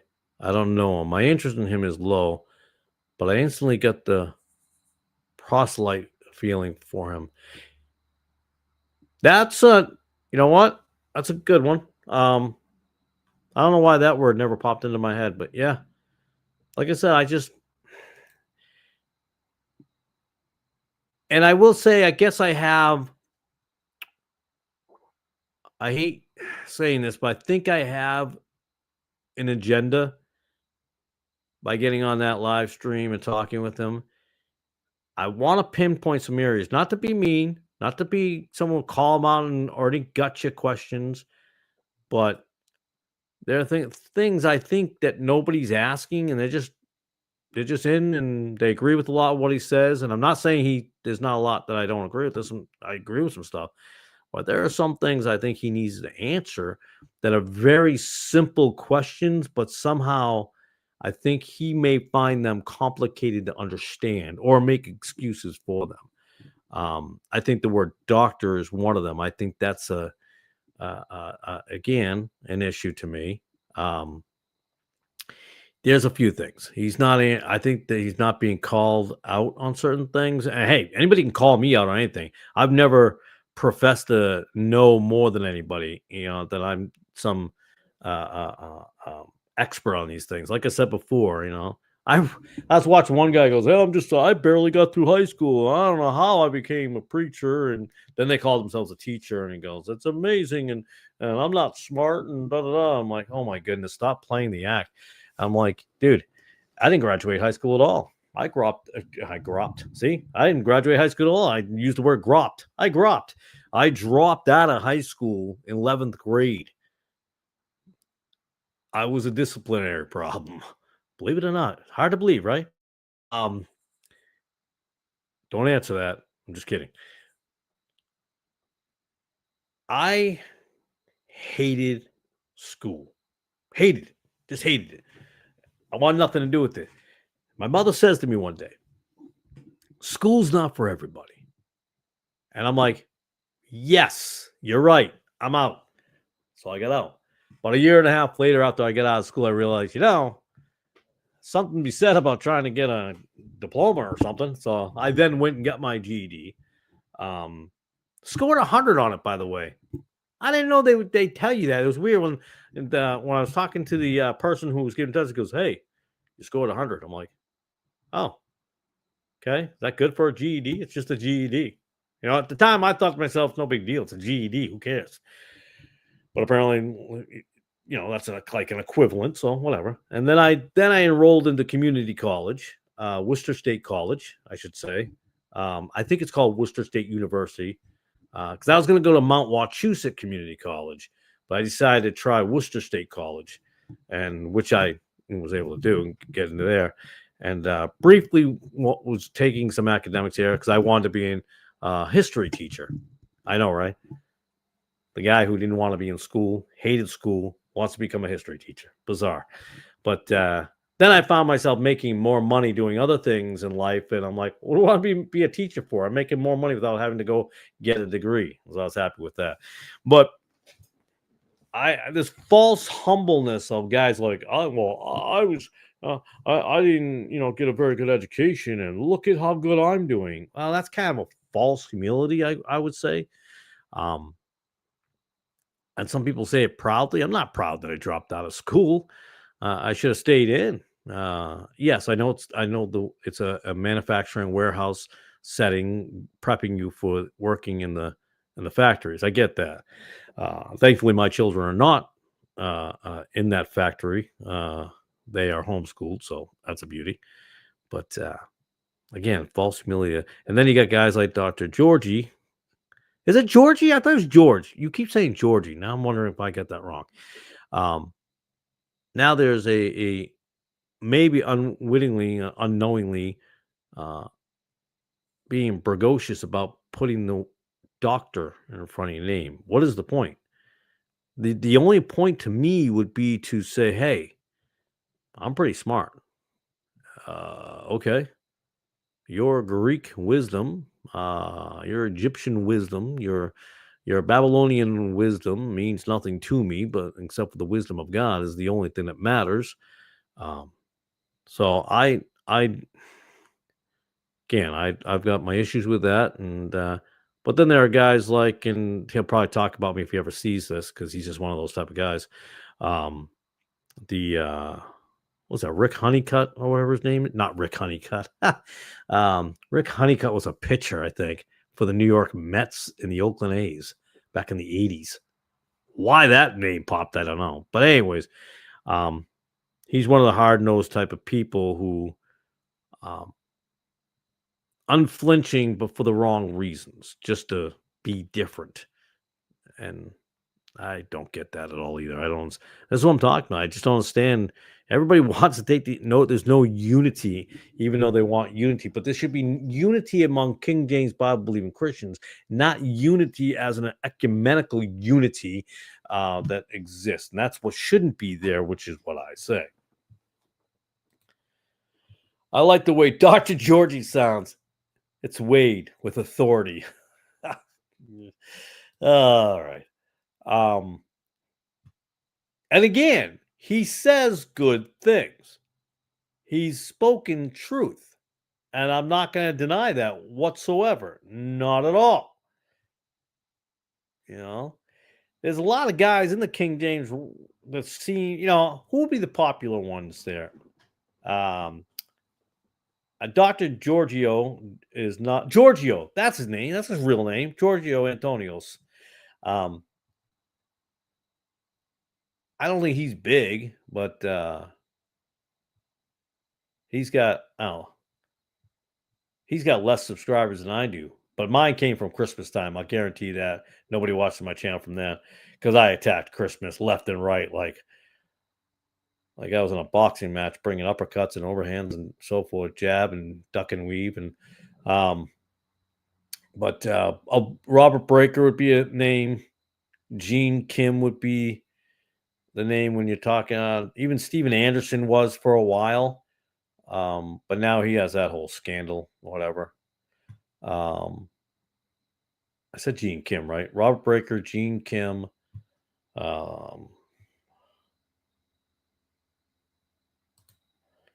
I dropped out too, brother, but gained so much more by educating myself. Amen. With scriptures and many books, history being toward the top of my studies throughout the years. I think naturally, us guys, it's just a thing. We like history more than women do. Although my wife does enjoy history, we watch a little bit about some of the documentaries. Channel we watch, it's a secular channel. Forgotten History. It's. I think they do a good job on certain things. But yeah, I will agree with you. I learned so much more out of high school. And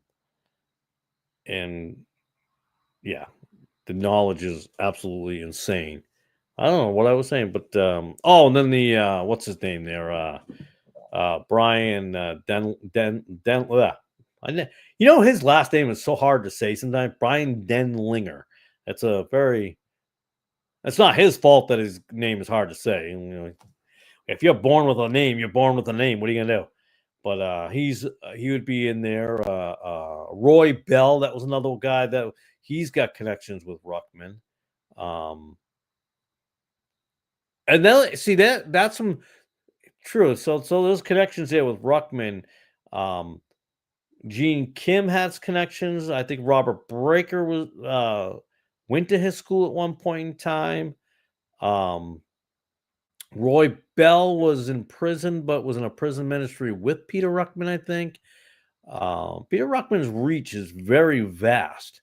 Brian Denlinger, well, he just read his books and studied all his work, and then based a lot of his ministry on Ruckman stuff. From what I can tell, anyways. Gene Kim, I think I said Gene Kim. Gene Kim, I think he also studied under Ruckman, if I'm not wrong. So, and say what you will about Ruckman, he's had a lot of influence. I remember talking to a couple of Baptist preachers who do not like Peter Ruckman at all. And I figured out why they didn't like him, because he had the tendency to call out the Baptists. So,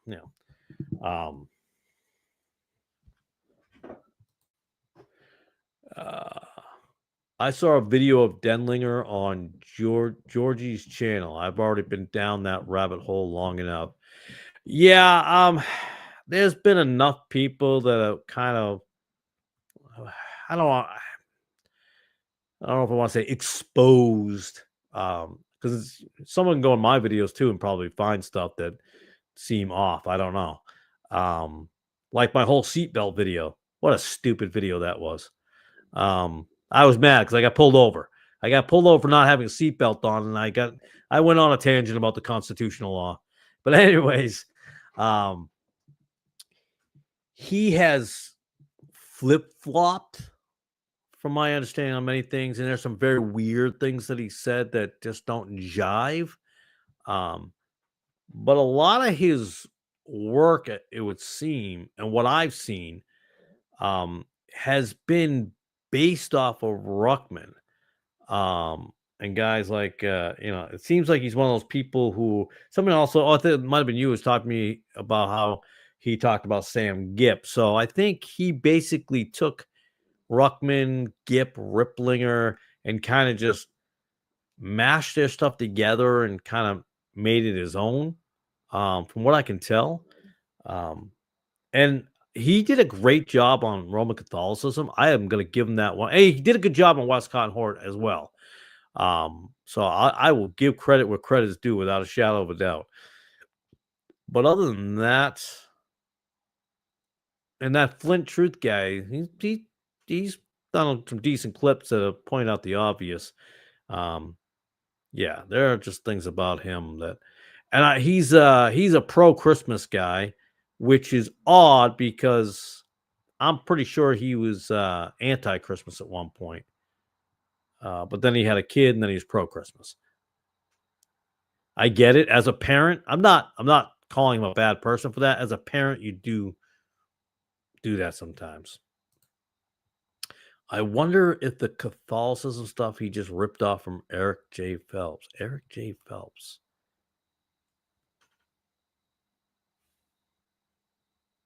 Eric Phelps. I think he did something on the Civil War. I think he did something on the Catholics protecting Mary Surratt and John's Will Booth, and how the one of the guys with Booth was in the Roman Vatican Guard when they found him. And if he did that, I think I did see that.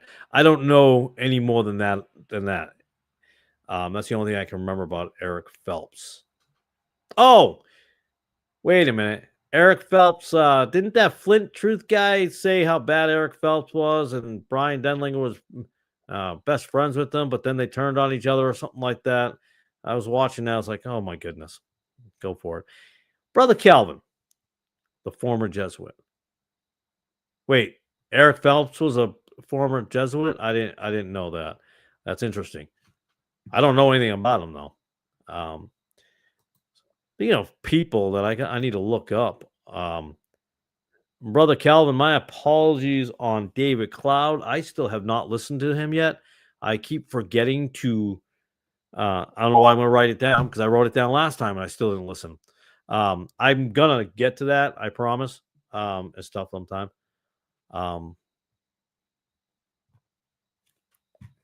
on here. I have some of Denlinger's older videos on my channel, all pre 2016. Yeah.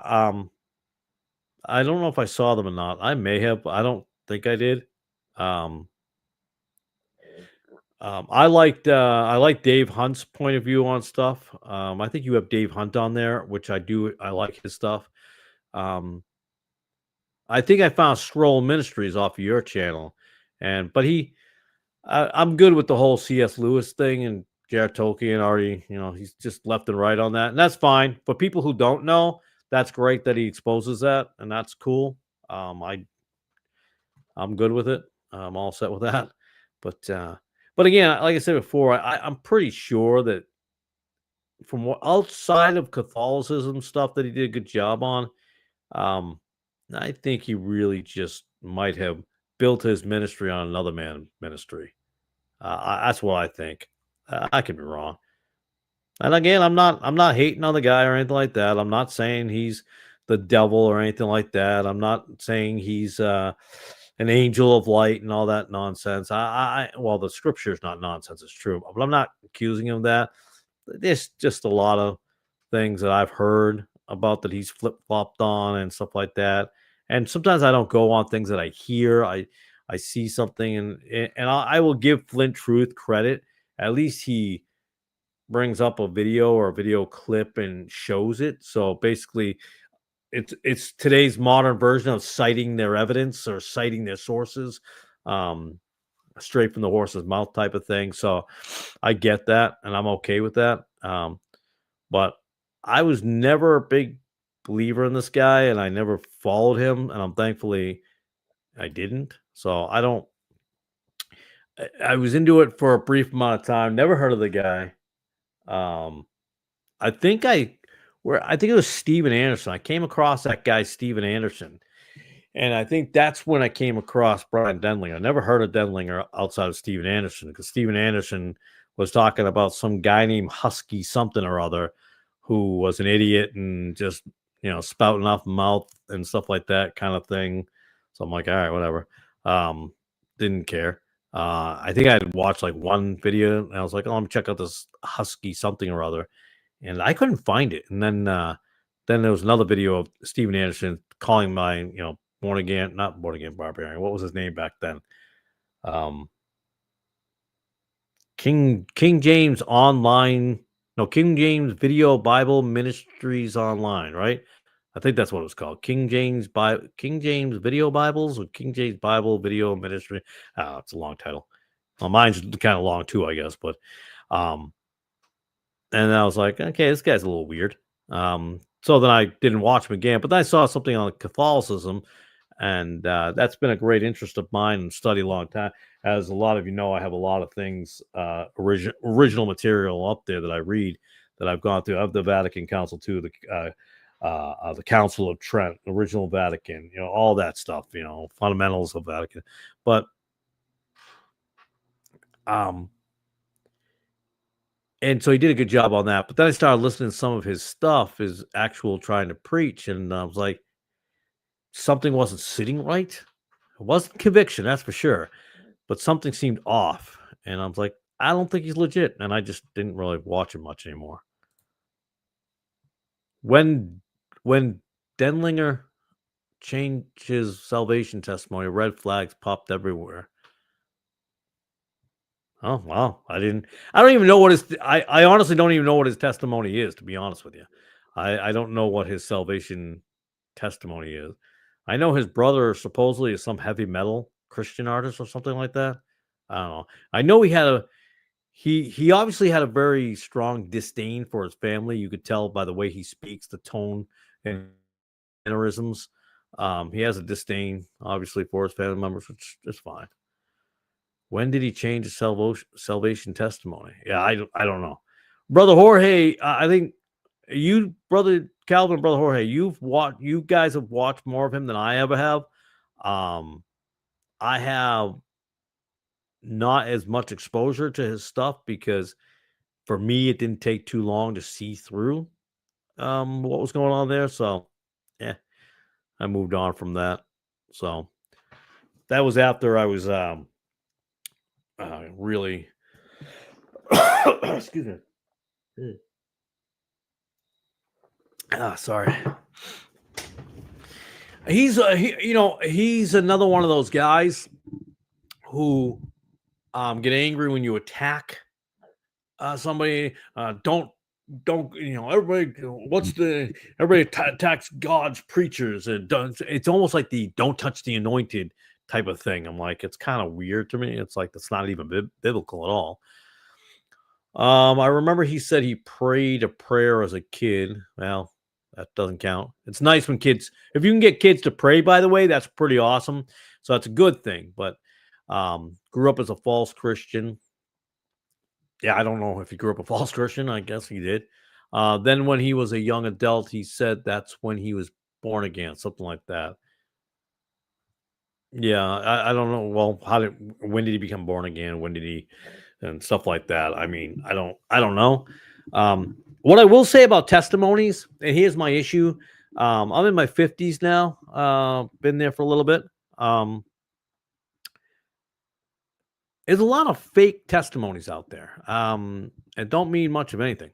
A lot of testimonies, they sound good. I think the problem I have with testimonies is people make them up a lot to just sound good.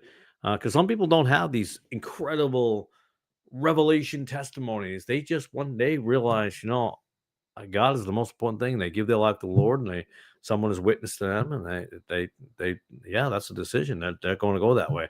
And other people are like, man, I was in a crack house, and all these stories. And I'm not saying they're not true. I'm just saying, and other people are like, wow, this story is way more better than mine. In the eyes of God, I think every story is exactly equal to. They mean exactly the same. Whether you were saved in the Bowery, if you were saved in a crack house, if you were saved in a prostitute brothel, I don't think brothels are a thing anymore.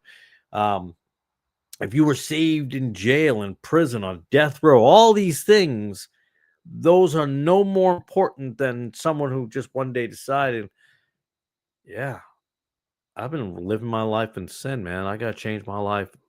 And they, turn to God. And I think that testimony is just as important. So I don't get excited about testimonies, so to speak. I mean, maybe I'm wrong, guys. You can tell me how you feel about that. But interesting. I think I started watching him around 2017, 18. Stopped watching for a bit, then started watching him again around 2021. So, Brother Calvin, you were watching him back in 14. So, yeah, you guys got more insight on him than I do. Yeah. I don't think he's that big of a deal. I guess he probably is to some people, but there's a lot of controversy, I guess, around that. I just don't. Something doesn't sit right, just with him. So I got nothing to do with that. I watched a lot of Steven Anderson first around 2016. Yeah, I watched him for like 10 seconds. No, a little long 10 seconds. When I first clicked on a video, I don't know what I was typing in, something to do with the King James Bible. And at that time, Steven Anderson was the first video that popped up. And I couldn't tell you what it was. I can tell you how he was behaving because he behaves pretty much the same way and everything. He was all up in arms and he's screaming, yelling up and down, blah, blah, blah. That's just his thing. And I've heard Southern Baptists are like that, but I didn't hear an accent from him, so I thought that was weird until I learned he's from Arizona out that way with James White. Well, he's not with James White, but they're both from Arizona. If I'm correct, James White, that's his neck of the woods as well. Mr. No tattoos as a Christian, but suddenly he's got plenty of tattoos on him. Um, what a false convert that guy is. Actually, I don't know if I call him false convert. He may never have been a Christian to begin with. Man, if you look back at his old stuff, I remember seeing James White, and then suddenly Nick actually is playing his videos now sometimes. And when I first saw him, I was like, oh my goodness, I remember that guy. I actually remember one episode. It might have been that same program, but Walter Martin was on that same program, and they were talking. And boy, it's so weird um, to see what James White looks like now. Not the loss of hair, because I don't have hair either. But the fact that you've adorned yourself with tattoos and trying to be worldly and hip and cool. I would have rather listened to you when you were just a nerd with glasses on, you know. Even though you're false then too, but whatever. What I found interesting, same Bible, completely two different teachings. Yeah, some people read it differently. I'll tell you what, some read it as scripture that they try to fit their lives to, and some people read it as scripture that they want to fit into their lives, like they want it to conform to them instead of the other way around.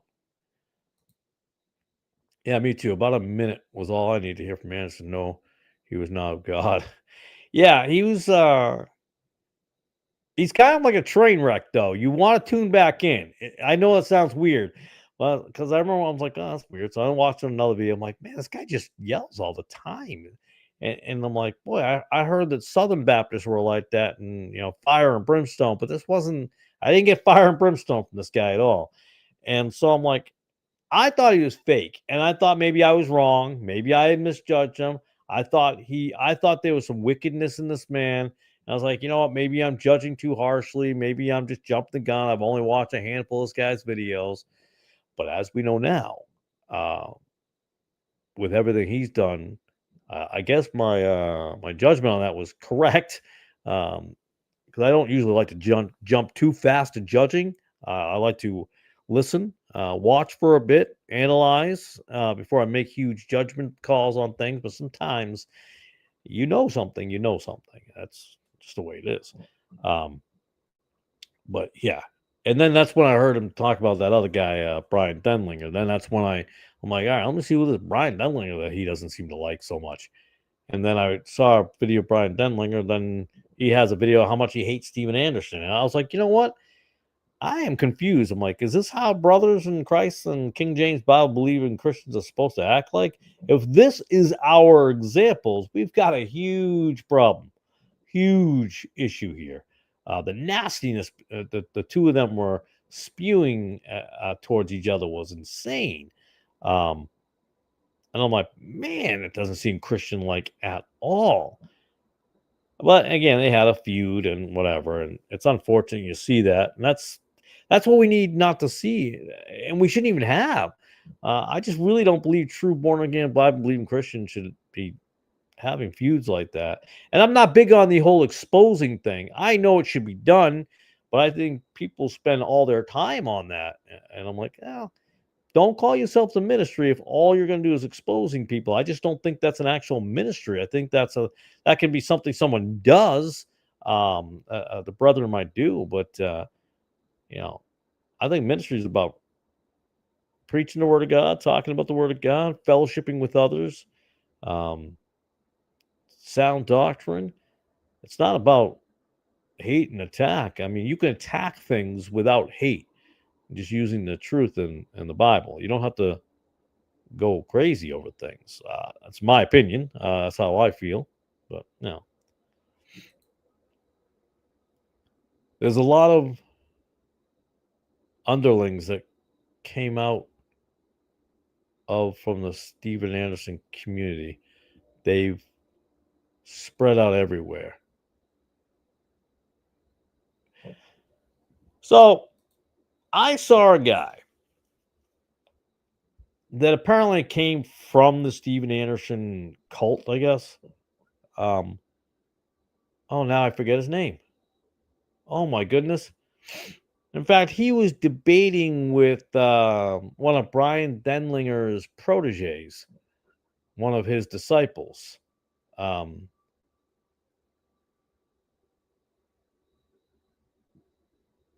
um, oh, what's his name? Brother Jorge, help me out. Um, Tim. Tim is his name. Timmy, I think his name. Is it Timmy, Tim, or Timothy? I'm not trying to be sarcastic or funny. I forget how he goes by his name. But he was having a debate with this guy, and he was a Steven Anderson guy. Although he said he distanced himself. It's Timmy? Are you just saying Timmy? It's weird to call a grown man Timmy, but if that's his name, Timmy, then I guess we'll call him Timmy. I feel like that's like if you're gonna call me Stevie. I'm like, I don't understand. That's doesn't seem grown up, but whatever. Um, but yeah, he's a protege, a disciple of Brian Denlinger. Um, they act the same, they dress the same, they have all the manner is very weird. And that's when I get concerned when you're acting too much like or looking too much like or your mannerisms are a lot alike. It's kind of strange to me. It's just odd. Unless it's your real father. Like my kids obviously gonna have some of my tendencies because they're my kids, you know what I mean? The NIFB really came out of Anderson. Yeah, yeah, they did. I know that was at towards Jorge, but yeah, that's where that comes from. But I will say this, in my opinion, and okay, you guys, you can push back on me on this one if you want, but I do think Steven Anderson is a lot smarter than his nemesis or the guy he hates, who hates him, Brian Denlinger. I do think that. Um, I think Steven Anderson is very smart. I think Brian is smart. I think he's intelligent, but I think he's built too much from other people. And I think there's some control too, just so you know. Um, but I think he's yeah. And don't get me wrong. I don't fault Steven Anderson. I think he's false as all can be. I think he's a fraud. Absolutely 100% believe he's a fraud. Thought that way back then. I'm just saying he's just smarter. Steven Anderson works. Oh yeah, Steven Anderson works. He works for a living. You mean yeah? For me, again, another red flag to me when a guy doesn't work. Um, so apparently, Steven Anderson was able to run a church, do all these videos, and beat all those kids, and still go to work. So good for him. Multitasking, not good for him that he beat his kids. I'm just saying that he multitasked, um, unlike his enemy there that he doesn't like and doesn't like him. Blah blah blah. That's a red flag too. Huge red flag. Huge. Couldn't be more gigantic of a red flag. My flesh wants to say something, but the spirit is not willing. Okay. No curse words. Don't give into that temptation. But yeah. So Steven Anderson, I'm not backing Steven Anderson at all, obviously. I think he's wickedness. But I think he's a fair I think he's much more intelligent behind the scenes. I did hear that some think he's a government agent. I don't know. That's one of those big things. So he could be. I've heard that that guy Brian's wife is a government agent and all those type of things. So, although I did ask him a pointed question one time in one of his live streams years ago. Well, not years ago, like 2 years ago, 3 years ago, 3 years, 4 years. When did I stop doing that program with that guy? How long has it been since I did that? What did we call that show? Um, what was it called? Old Time Gospel Hour. Um, and I haven't been in contact with him or in like years. Although what's funny is I sent him a text because somebody told me that he had a baby, and so I sent him a text. I had his phone number, so I said, "Congratulations on your baby." You know, never answered me. I went. It's kind of funny how that was. I sent them a text just saying, "Hey, congratulations on your baby," because that's a wonderful blessing. Whether him and I have some beef, well, he has a beef. I don't have a beef with him. I have no art. I mean, he's well, it's come to my attention from more than one person uh, that he had talked about me in the Discord chats and all this other kind of stuff. Don't care. But I was actually very happy that he had a child, and that was wonderful. That's awesome. Having a kid is just so cool. It's the best thing in the world. Um, but that shows somebody's spirit, personality. I mean, it could have been a really good reason why he didn't answer it. I don't know. But anyways, um, what was I say? He was with we were talking about Brian for something. He was talking badly about Brian. And he agreed. He goes, "Yeah, he's flip flop. He said he was against Christmas. Now he's for Christmas, but he's another acolyte as well. He's just another follower." Again, that's unfortunately that's what happens. Is younger men tend to uh, uh, follow some older men that might be false, and then they try to design themselves slightly around them, which is not a good thing. Where am I here? No, nothing like that. Something came to mind and it wasn't becoming. Gotcha. I don't recall now, 2, 3 years. Yeah, it's been a few years. Um, Now, one can say that I regret doing that program, but and at the time I did. After we were done, I was like, well, what was I thinking?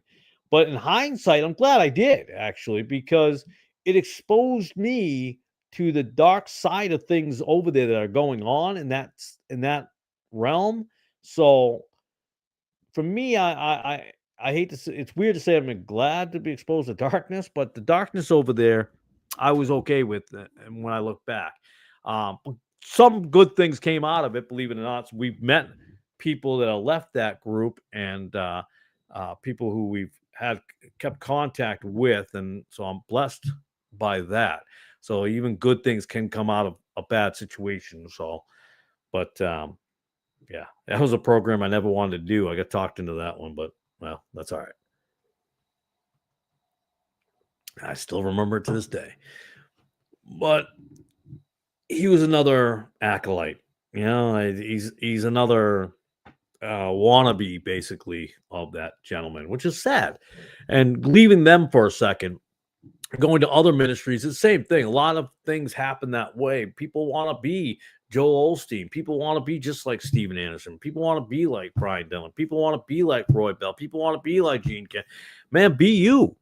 Be what God has designed you to be. Don't be like everybody. Be you yourself. Now, when I coach basketball, what do I teach my players? You're not trying to be better than the other guy next to you. You're not even trying to be that player next to you. You're supposed to be you. You become better in your field, better than what you do. Don't compare yourself to them over there. Don't try to follow their examples. Don't try to be them. Don't try to be that. Just be what God has created you to be. God, your job is to pray to God. God, am I serving you? Am I doing what you're wanting me to do? That's where you need to be. Never mind all that other silliness. This is silly. Silly. Denlinger makes excuses for celebrating Christmas based on tradition alone. Yeah, there you go. And wants his child to have those memories as he does, but cannot point to scripture for doing so. I'm going to tell you how depressed my children are. Let me sum up how depressed my children are about not having Christmas. Okay, that's it. That is the problem. And I was guilty of this a long time ago with my oldest one, my oldest child, Stephen Jr. Tradition. I want him to have happiness and smiles like I did when I was a kid and opened up presents on that day. Why? Why that day? Well, because it's the reason for the season. We have 4 seasons, and he is the reason for all 4 of the seasons. But tradition. You're right, tradition. And then people like him. He's not the only one. Let's not put this all on him. There are others who teach the same thing. I'm like, well, I mean, tradition, man. What's wrong with that? reason for the season. And then they tell you shouldn't follow the traditions of men. Bro, you just follow. I just said bro. I just went back to like 30 years ago. Bro, dude, you are literally following the traditions of men. You are doing exactly what you preach against. I don't celebrate Christmas. In fact, last Sunday, you know what we did last Saturday or Sunday rather? We could have done on Saturday or Sunday. We acknowledged and talked about Jesus. That's what we talked about. Because, as you well know, and if you don't, you heard it first here. No, I'm just kidding. It's not breaking news. That's when he was born. The end of September, early October, right in that time frame. So that's when we celebrate. We don't celebrate. We're in actually the book of Mark. But we went back to the book of Matthew. No, we went to Luke. I think we were reading in Luke. Excuse me, the birth of Christ, the virgin birth, and so on and so forth. And we went over that and talked about that. We talked about we talked about God being manifest in flesh. And I think I might make a video next year on that day and talk about it. But that's when we acknowledge it. You know what we do on December 25th?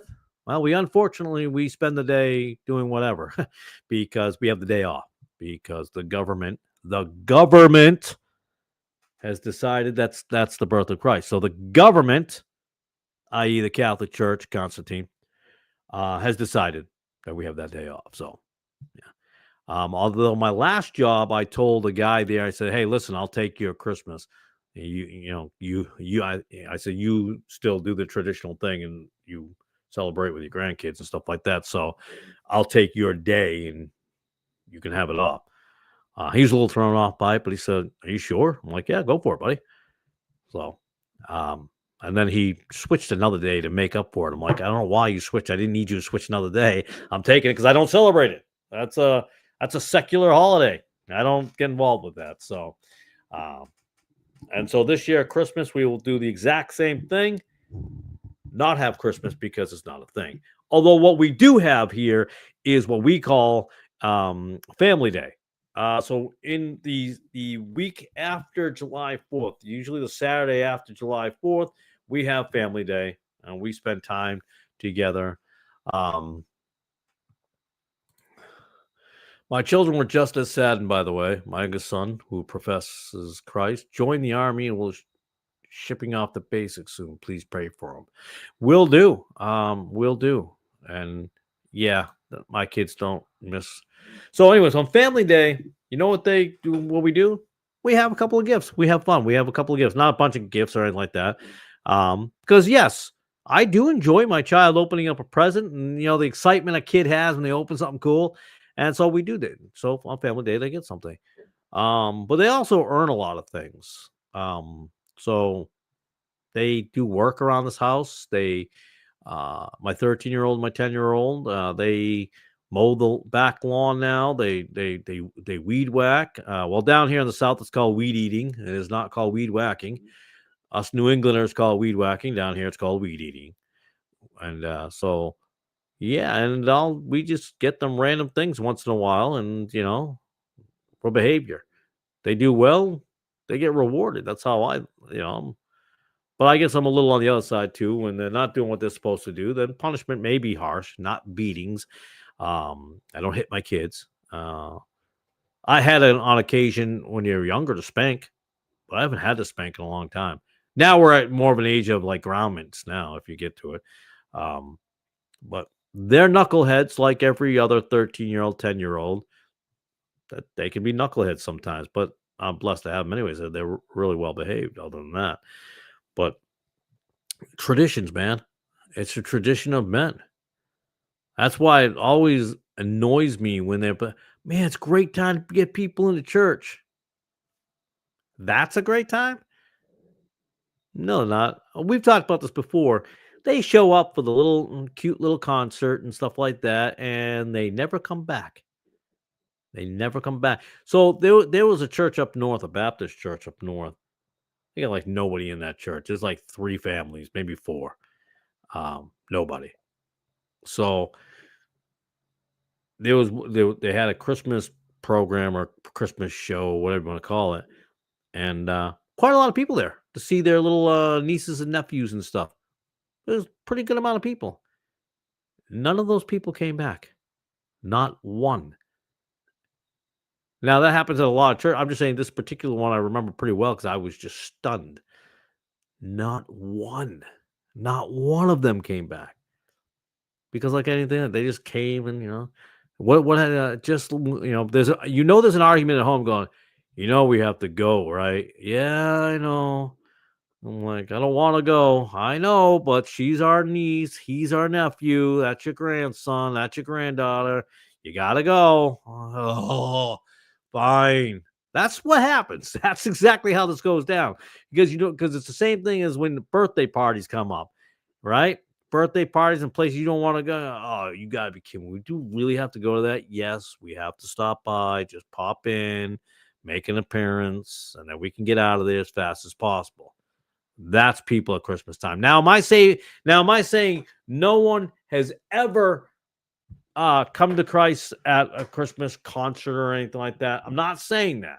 I'm just saying in my experience and many other people's experience over the years, that's what happens. When I woke up, Mama spanked me just in case I was going to do anything wrong that day. Hello, I never received an undeserved spanking. I earned every one. Amen. That was a good line. I like that. That was funny. I like that line. There should be more whoopings. No, I'm just kidding. My wife hates when I shouldn't say hate. She doesn't like when I say that because I'll tell the boys, I'm like, we must have whoopings, and they laugh. They think it's funny because I'm always joking with the boys. Yes, I get harsh with them sometimes to get on their case, but you gotta, even as good as they are and great, you still gotta keep them on the straight and narrow as best you can. That's what you gotta do. I don't know how we got onto that, but yeah, we don't celebrate Christmas here. We don't say like, well, that's a perfect time to witness. There's no better time to witness than Christmas because that's when they're going to listen because they know it's about Christ. They don't care that it's about Christ when it's not. They care about shopping. They care about the parties. They care about the drinking. They care about the eggnog. They care about the mistletoe. All the paganist stuff. That's what they care about. Yeah. The season about God. Yeah. Yeah. Hey, do you know about God? Yeah. I'm a Christian. Please leave me alone. That's what you got out there. That's what's going on out there. That's a sad situation, but that's the truth. They're all man-made. Look at the calendar. It's amazing when you look at all these holidays, you're like, it's so funny. It's so weird. These government-backed holidays. First of all, if the government is backing something, that should be a red flag right there. My dad recently told me he raised me a little too rough. I never expected to hear that from him. He was tough. Yeah, I'm probably more loving and hugging to my kids than maybe I need to be sometimes. I don't know if that's right, but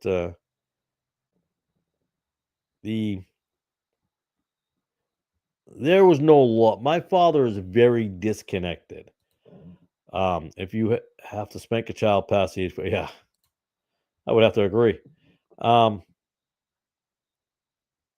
We were just talking about this the other day.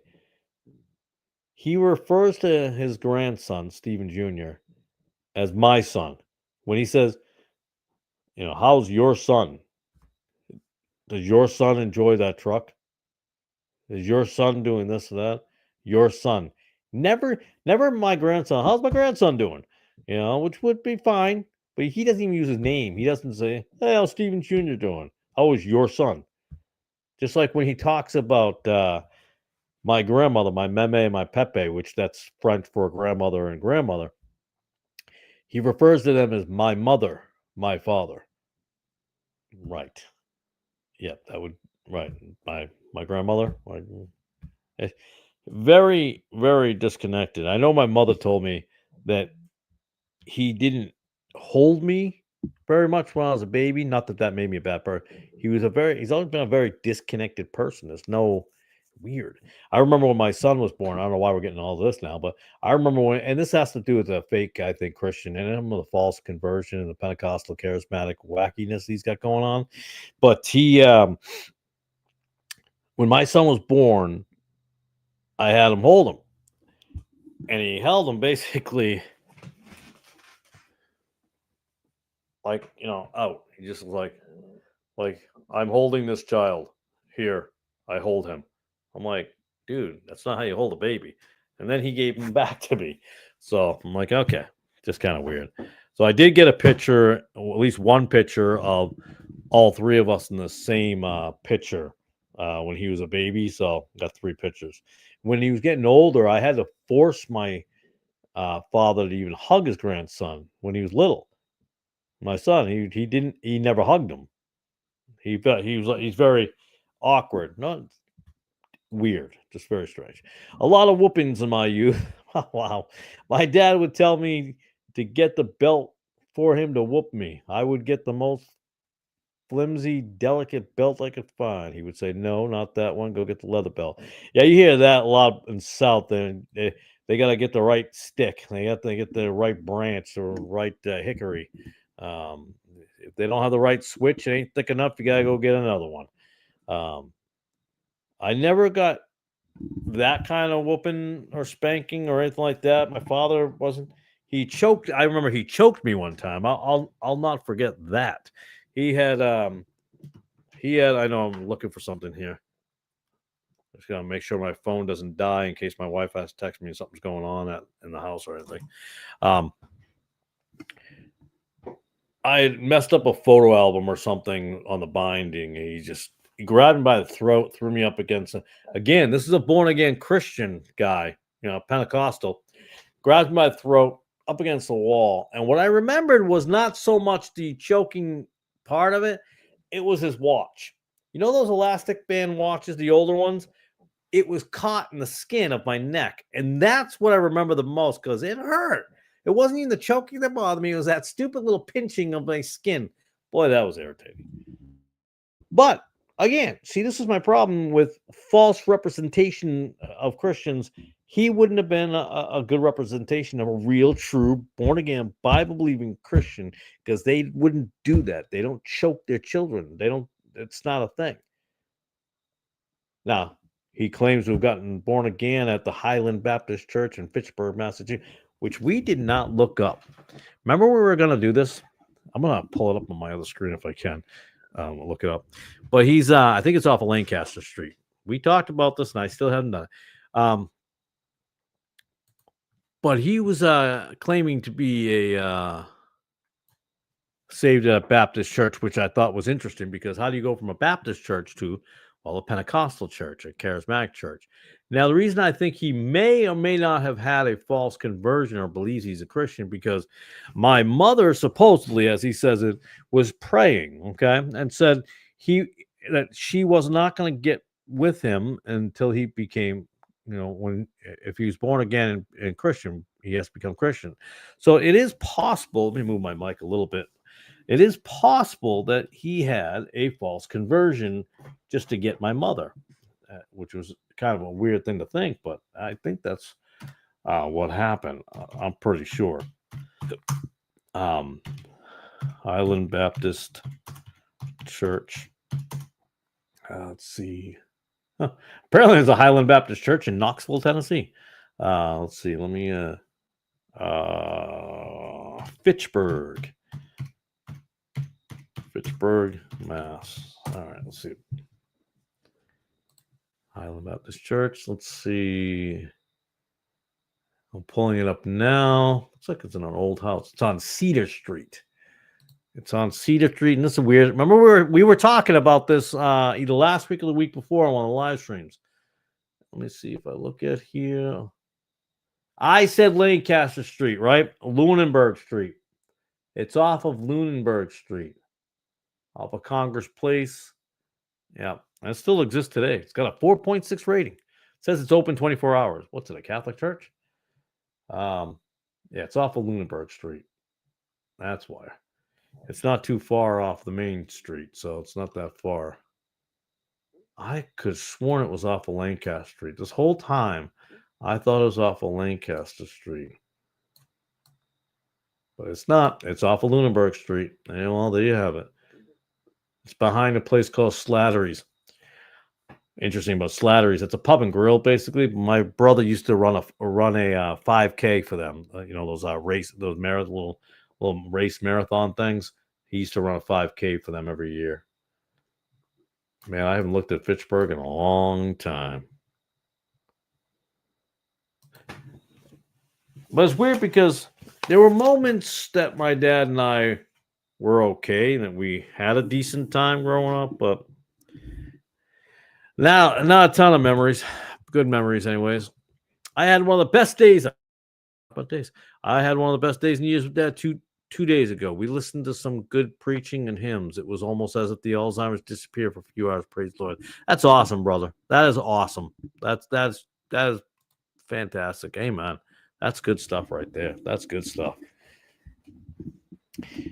My wife and I, for fun, I took my wife to Italy last week. She gave me the address of where her father was born. So I did that Google Earth thing, and I found the location. And I showed my wife, and we went up and down the streets on it, and she thought it was the coolest thing in the world. We went to Italy for a little while there to see where her father. Now he's a father. He was from the stories I heard about him that he was an amazing man. Wish I had known him. But I tell you, Pentecostalism, charismatic, all that nonsense. My father is a good example of how wrong it all is, because look where he is now. Trying to reverse everything, praying on his eyes because you can pray it all away. Because as long as you bind it in the name of Jesus and you release it, kind of reminds me of that whole name it, claim it thing. Doesn't work that way. Life comes, you get older. It's just the way things are. I don't think any of us are going to be excited to be older in our 80s. And, if we get there in our 70s, and I don't think we're all going to be excited going, hey, yay, I'm old and I can't do anything anymore. No, but we find the things that you should enjoy, like your grandchildren. If your wife, if you have one, scenery, it's, I think all born again Christians you think would be enjoying whatever left they have. Yes, looking forward to going to heaven one day, but also enjoying the time that you have. And that is key. So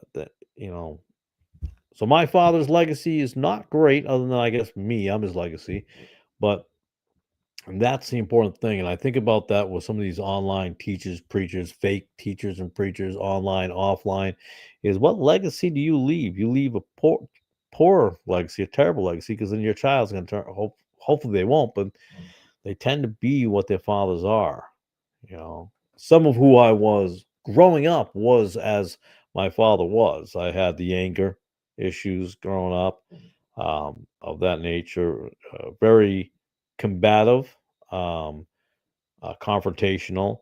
But thankfully, by the grace of God, those things, especially the confrontational part of things, I now have in a different way. Always rebelling, but now I'm rebelling for the right reasons instead of the wrong reasons. We have to take all those things and learn from them and be better people.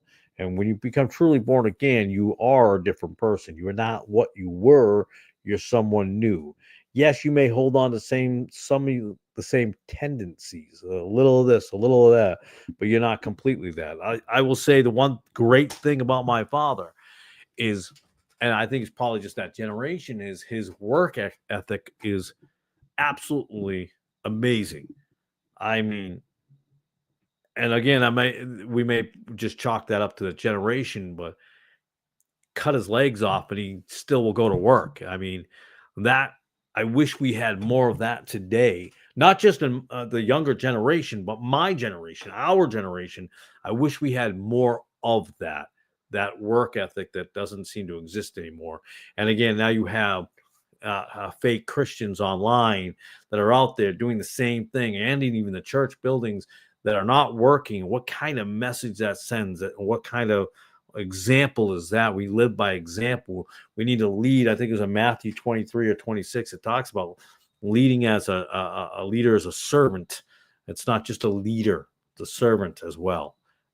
We missed that. We lead by example, and unfortunately, there's not that leadership by example. It's just a leader because I say I am a leader, and that is not a good place to be. That's rather detrimental.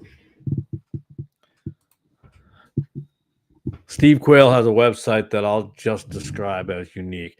I can only imagine what it looks like or what it is. You gotta remember, my dad also watched Sid Roth for years.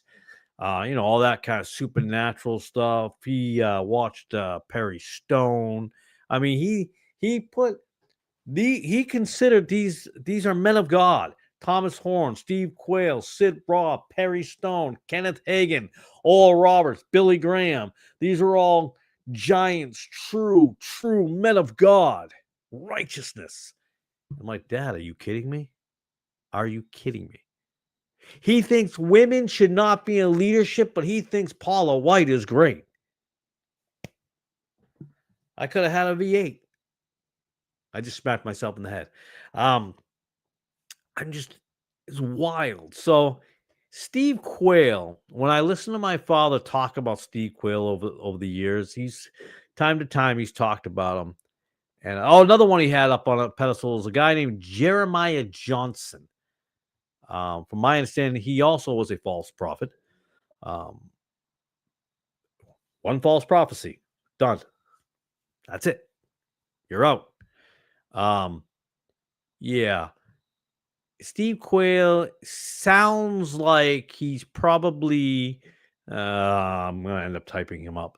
He sounds like the Christian version or whatever of Alex Jones. When my father comes to me with things, and if you don't know who Alex Jones is, I'm a little surprised, but he's out there. He's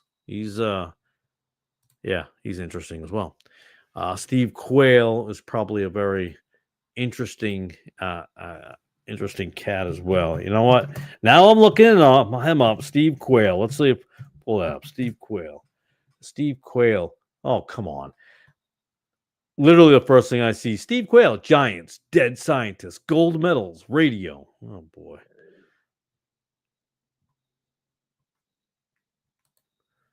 I was going to write the exact same thing. The Christian Alex jump. Yeah, that's what it sounds like. All right. Survivalblog.com. Starlink bundles. Oh my goodness. Oh, see, you know who these guys are? I could not get into Quayle. Horn really bothered me because many of his articles on Raiders New Network, I have no idea what that is, led directly to Roman Catholic websites. Well, that's not surprising. Now, did Thomas Horn die twice or only once? I think he died twice, but now his third death is final. He's actually dead. But did he come back to life twice or was it just once? I think it's twice, but I could be wrong. I don't know. I think Steve Quayle also died once and came back to life. Look at these things. This is crazy. This is the wildest stuff. Midnight Strikes, Judgment Unleashed, Inflection Point, Glyph Project Translations, Decoding the Secret Language of the Fallen Angels. So if you want to know how the Fallen Angels talk, Steve Quayle's got your back on that. Prophetic words given. And I get it. It's I think it's kind of easy to get wrapped in this thing because the government lies to you and all these conspiracies, and you find that this is what's going on. But there's a lot of ads on here, by the way. Real-time precious metals prices, which I don't hide that I do have some. Starlink bundles, high-speed internet everywhere. Starlink is Elon Musk, correct? I think that's Elon Musk. In crisis, energy is what is going on? Come on. Zombies, scriptures of the day, dreams and visions. Okay, I think we can stop with that now. I don't know anything about Thomas Horn and the Raiders new network. I've never heard of that. I know that my father gave me a while back. I don't know why I'm looking over there because I already threw them out in the trash. A couple of his books. I got rid of those a while back.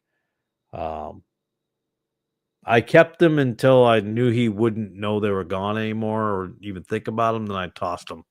Um, I think he had the last pope was like 3 popes ago. It was the last pope and stuff like that. Uh, Again, if you're on Sid Roth, that's kind of a red flag. That's a dead giveaway. We got an issue. Just like another guy he follows is dead now, I guess, and he was over. This guy was in Russia and in a hospital, some sort of healing prophet guy, and was healing people. That he was just healing people left and right, but nobody's ever heard of him. Nobody's ever seen the miracles, but they just happen to happen. Now, I'm not saying miracles can't happen. That's not what I'm saying. I'm not saying people can't have miraculous things happen to them. What I'm saying is not people walking around going, "You were healed, leper. You were healed. You were healed." They're not Benny Hinn. Nobody can be Benny Hinn. No, yeah, none of that stuff like that. Oh, the reason I had mentioned earlier is like this whole persecution thing. I saw it and I didn't watch it. Mike Winger came up on my thing because I've watched Mike Winger time to time. Um, Not a fan. Uh, Although he did a great, I did enjoy his Benny Hinn stuff, but I already knew all about Benny Hinn anyways. Uh, but he had made a video. I guess it was I'm being attacked, or something like that, personally attacked, whatever, and had like 200,000 views. I'm like, oh, give me a break. Being attacked. There's a lot out there like L.A. Marzulli and many, many others still pushing the same agenda as Quayle, Horn, and others. The feeling UFOs, etc. Yeah, I've never heard of L.A. Marzulli. Never heard of him at all. Obviously, Quayle and Horn, the only reason I know who they are is because my dad, he knows who they are. Although, on the flip side of that, what I did learn from my father was the CRF, the Trilateral Commission. I knew the Arab Spring thing would happen before it even happened because of people he followed. He actually followed a guy out of Colorado who had one of them, what do you call them, newsletters that they send out, underground newsletters, and he was exposing stuff, and then suddenly he ended up dead. He just stopped sending newsletters and just disappeared off the face of the planet. So, but he was talking about certain things with the government, and yeah, that does happen. I absolutely believe that. In fact, I'll give you an example. Up in Palmer, Massachusetts, there was a guy who owned a little storage container place, and he had a big not the giant billboard you see on the highway, but a smaller one and you see in towns. And he was talking some stuff about Obama, and he was visited by the Secret Service, according to some others in town, and told to take down the stuff he had written. So he did. I'm gonna sneeze. Hold on one second.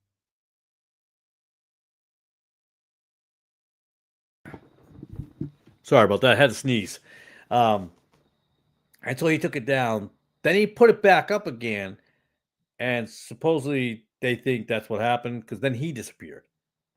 His house was shuttered up. Well, I don't mean actual shutters, but it was closed. No one was there. Gone. Nobody knows what happened to him. He just disappeared. So I don't believe that's a conspiracy. That's happened a lot through time.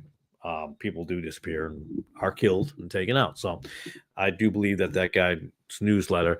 But yeah, I knew a lot of that stuff way ahead of time. So I had a good knowledge of the Middle East and all those things growing up. Weird. Didn't learn how to play a bike. Did not learn to ride a bike. Did not play catch. Did not do any of those things. But I did learn that. I did learn about the evil government and the Illuminati and all that kind of stuff, which is interesting. The Freemasons, very much against the Freemasons, yet you followed men that like Billy Graham. Hello, Billy Sunday. People of that nature were Freemasons. You thought George Bush was the greatest president in the world, one of the best. So interesting how that works out. And he's one of those, Trump guys. Absolutely. Uh, no, you did not. No way. I went to Benny's church in Orlando to see the guy from the Cross and the Switchblade story. What was his name? David Wilkerson, who wrote it. Oh, you mean the guy that it was about the Spanish guy that I can remember the actor better than I can remember the person. The actor was that guy from Chips, Eric Estrada. Are you talking about that guy? So I think there's something weird about that guy as well because I saw him he was in a church in Ireland. Weird place for a Puerto Rican guy, or I don't know if he's Puerto Rican, Mexican. I don't know. Jorge's gonna get mad at me, but they're all the same to me. Just kidding, Jorge. I think that's who you're talking about.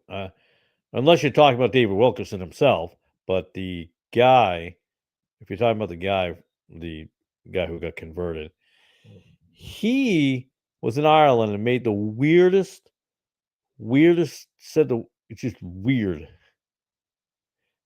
The actual person, the Puerto Rican guy. Yeah, I don't know his name. I don't, but I will tell you what he said. I was listening to him talking. This is from the guy. He was on stage at a church in Ireland, and he had said that, I kid you not, you would think I made this up, but Jesus.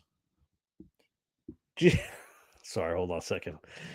Puerto Rican, Mexico, close enough. Well, the dialect and the slang or whatever. But anyways, Jesus took out his heart, showed it to him, was telling him he's not going to die or something like that.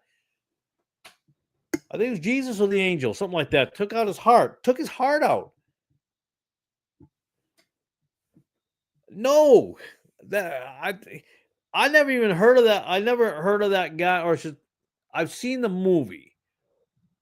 And I've seen a documentary on it, but I've never actually seen that guy talk. I've never seen him ever speak until I came across that. I don't know how I came across that, but I came across that, and I probably typed in the cross in the Switchblade to see what year it was or something like that, because we might have been talking about it. That's usually why I would look for something on that. But yeah, that was some weird New Age supernatural stuff right there. That was just very bizarre to me. That's that whole Pentecostalism thing too. Although David Wilkerson, I don't know a lot. It sounds like his early days. Yeah, Nicky Cruz. You're right. You're absolutely right. Nicky Cruz. It's amazing how one can know a guy's name after somebody else mentions it. Yep, Nicky Cruz. That's his name. He did not look like Eric Estrada, that's for sure. Two different guys. But what was I gonna say? I don't know. Maybe David Wilkerson was legit in his early days. I know he was big on confronting the hippies and stuff like that out in California, especially during the whole Jesus movement, with the Lonnie Frisbees and the free love, drop acid, but you're still godly and all this other wacky stuff, which is where the Greg Laurie comes from, the Calvary Chapel, which that actually trickles down to even Mike Winger, who's, I believe, out of that Calvary Chapel out in Costa Mesa. I could be wrong, but I think he's out of that organization. But yes. Yeah, that was a weird story. Benny Hinn is just so that's the funny thing about these people say, well, how could you not know?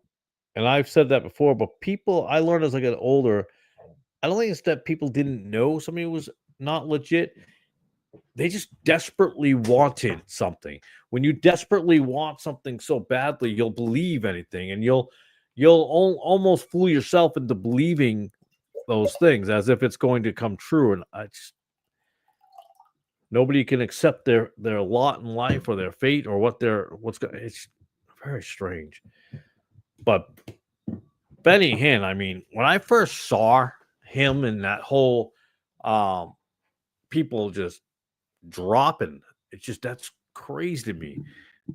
Because that was I remember my dad was telling a story about uh, God spoke to him one day and told him to go to a particular person's house, I guess, and to go witness to them.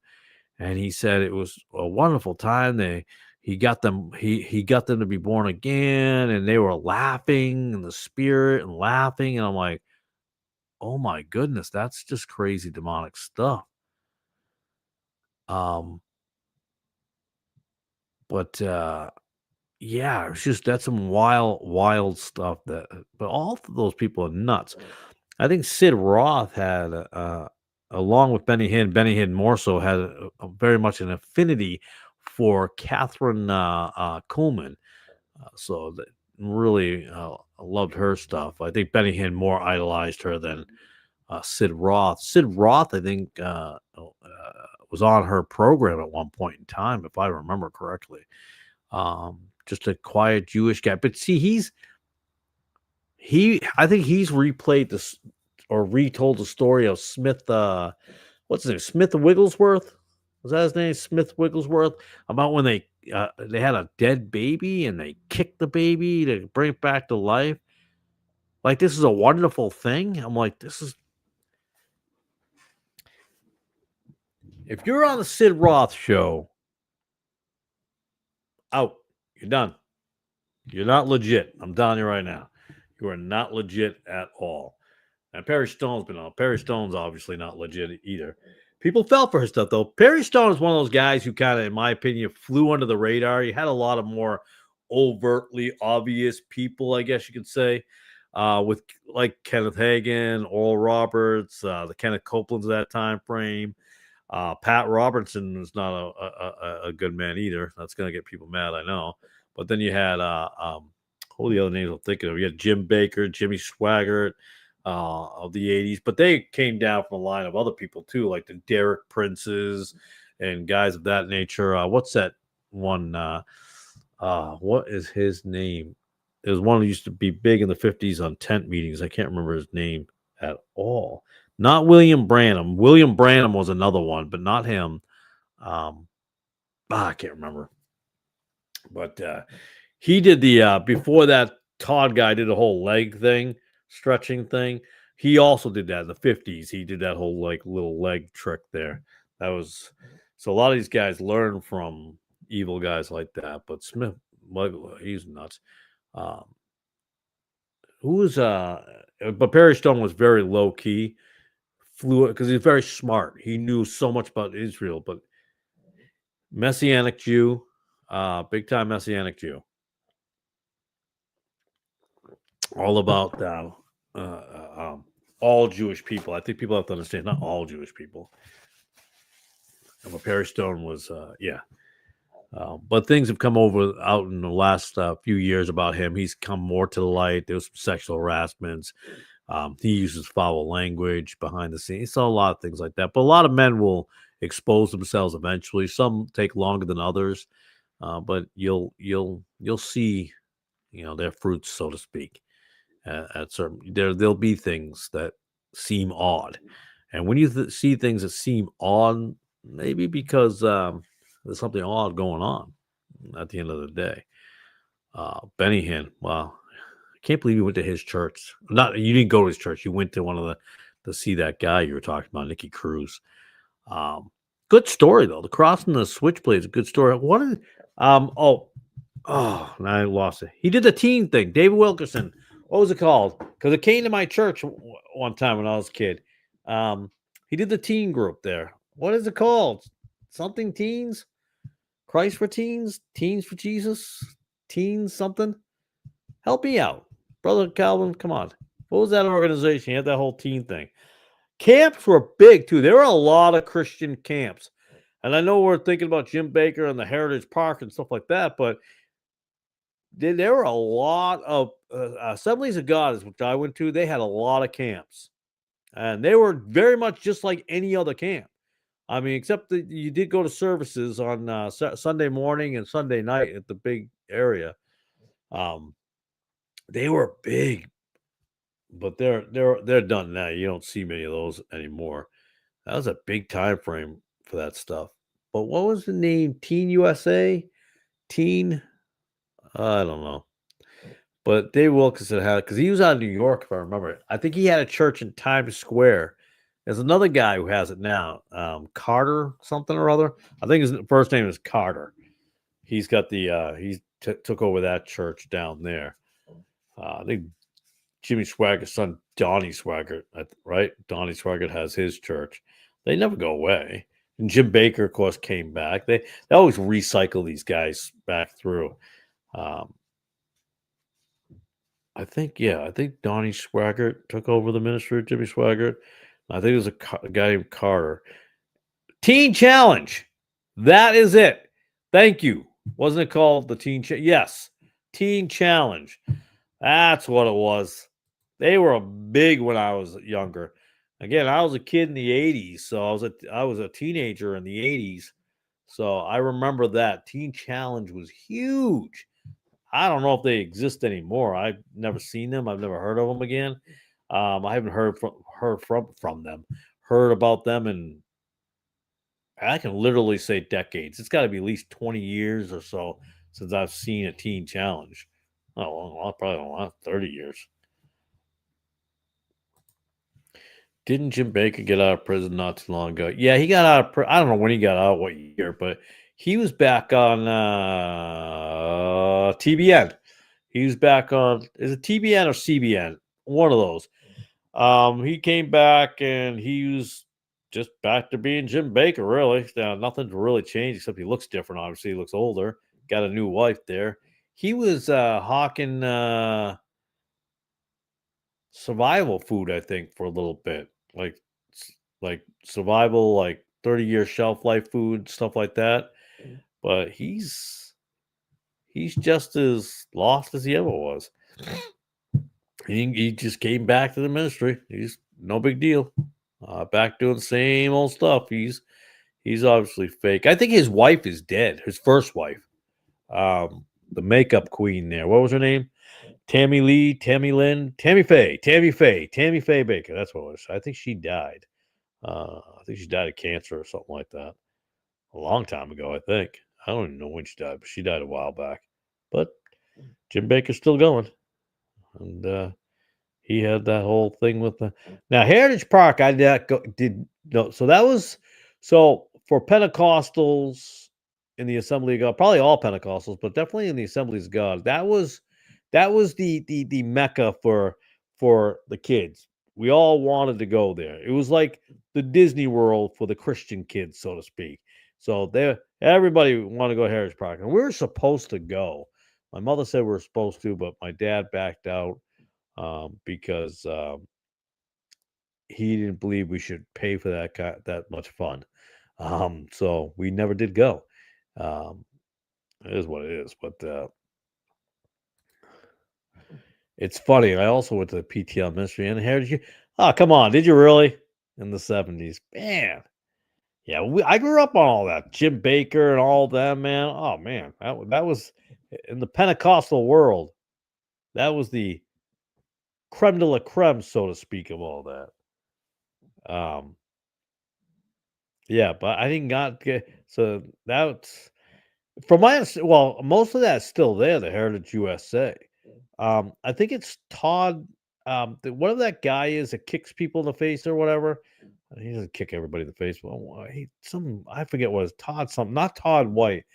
I don't know the other Todd. I think his church was actually in the foyer of the where you check in or whatever area of the Heritage Park. But yeah, I wanted to go there when I was a kid. I was really looking forward to going there. I was so bummed out that we didn't go. But as an adult now, I could care less. But but yeah, that was it. That was gonna be the thing. And then what's his name took it all over too at some point, didn't he? The guy from Liberty University, um, Jerry Falwell. Um, and then his son, I think, got into a whole big scandal, some sex scandal or something. Don't they all though? It's kind of funny. Jimmy Swaggart, Jim Baker, Jerry Falwell's kid, even what's his name? John Hagee. I think John Hagee had an affair and then married the woman he had an affair with. So I guess at least he, married the woman he cheated with. Um, very rampant. The Pentecostals and the Catholic Church are so corrupt. It's wild. Yeah, wow. Heritage Park, that's crazy. But I think it's Todd something or other that claims he punches people, kicks people, or whatever. He's a fruit nut. I can't think of his last name. I think he's out of that whole NAR movement. Liberty University, where Michael Tate came from, DC Talk. Um, uh, what's their name? Is that it's their name's DC Talk, right? No, they sing "God's Not Dead" there. Michael Tate. What's the name of that group?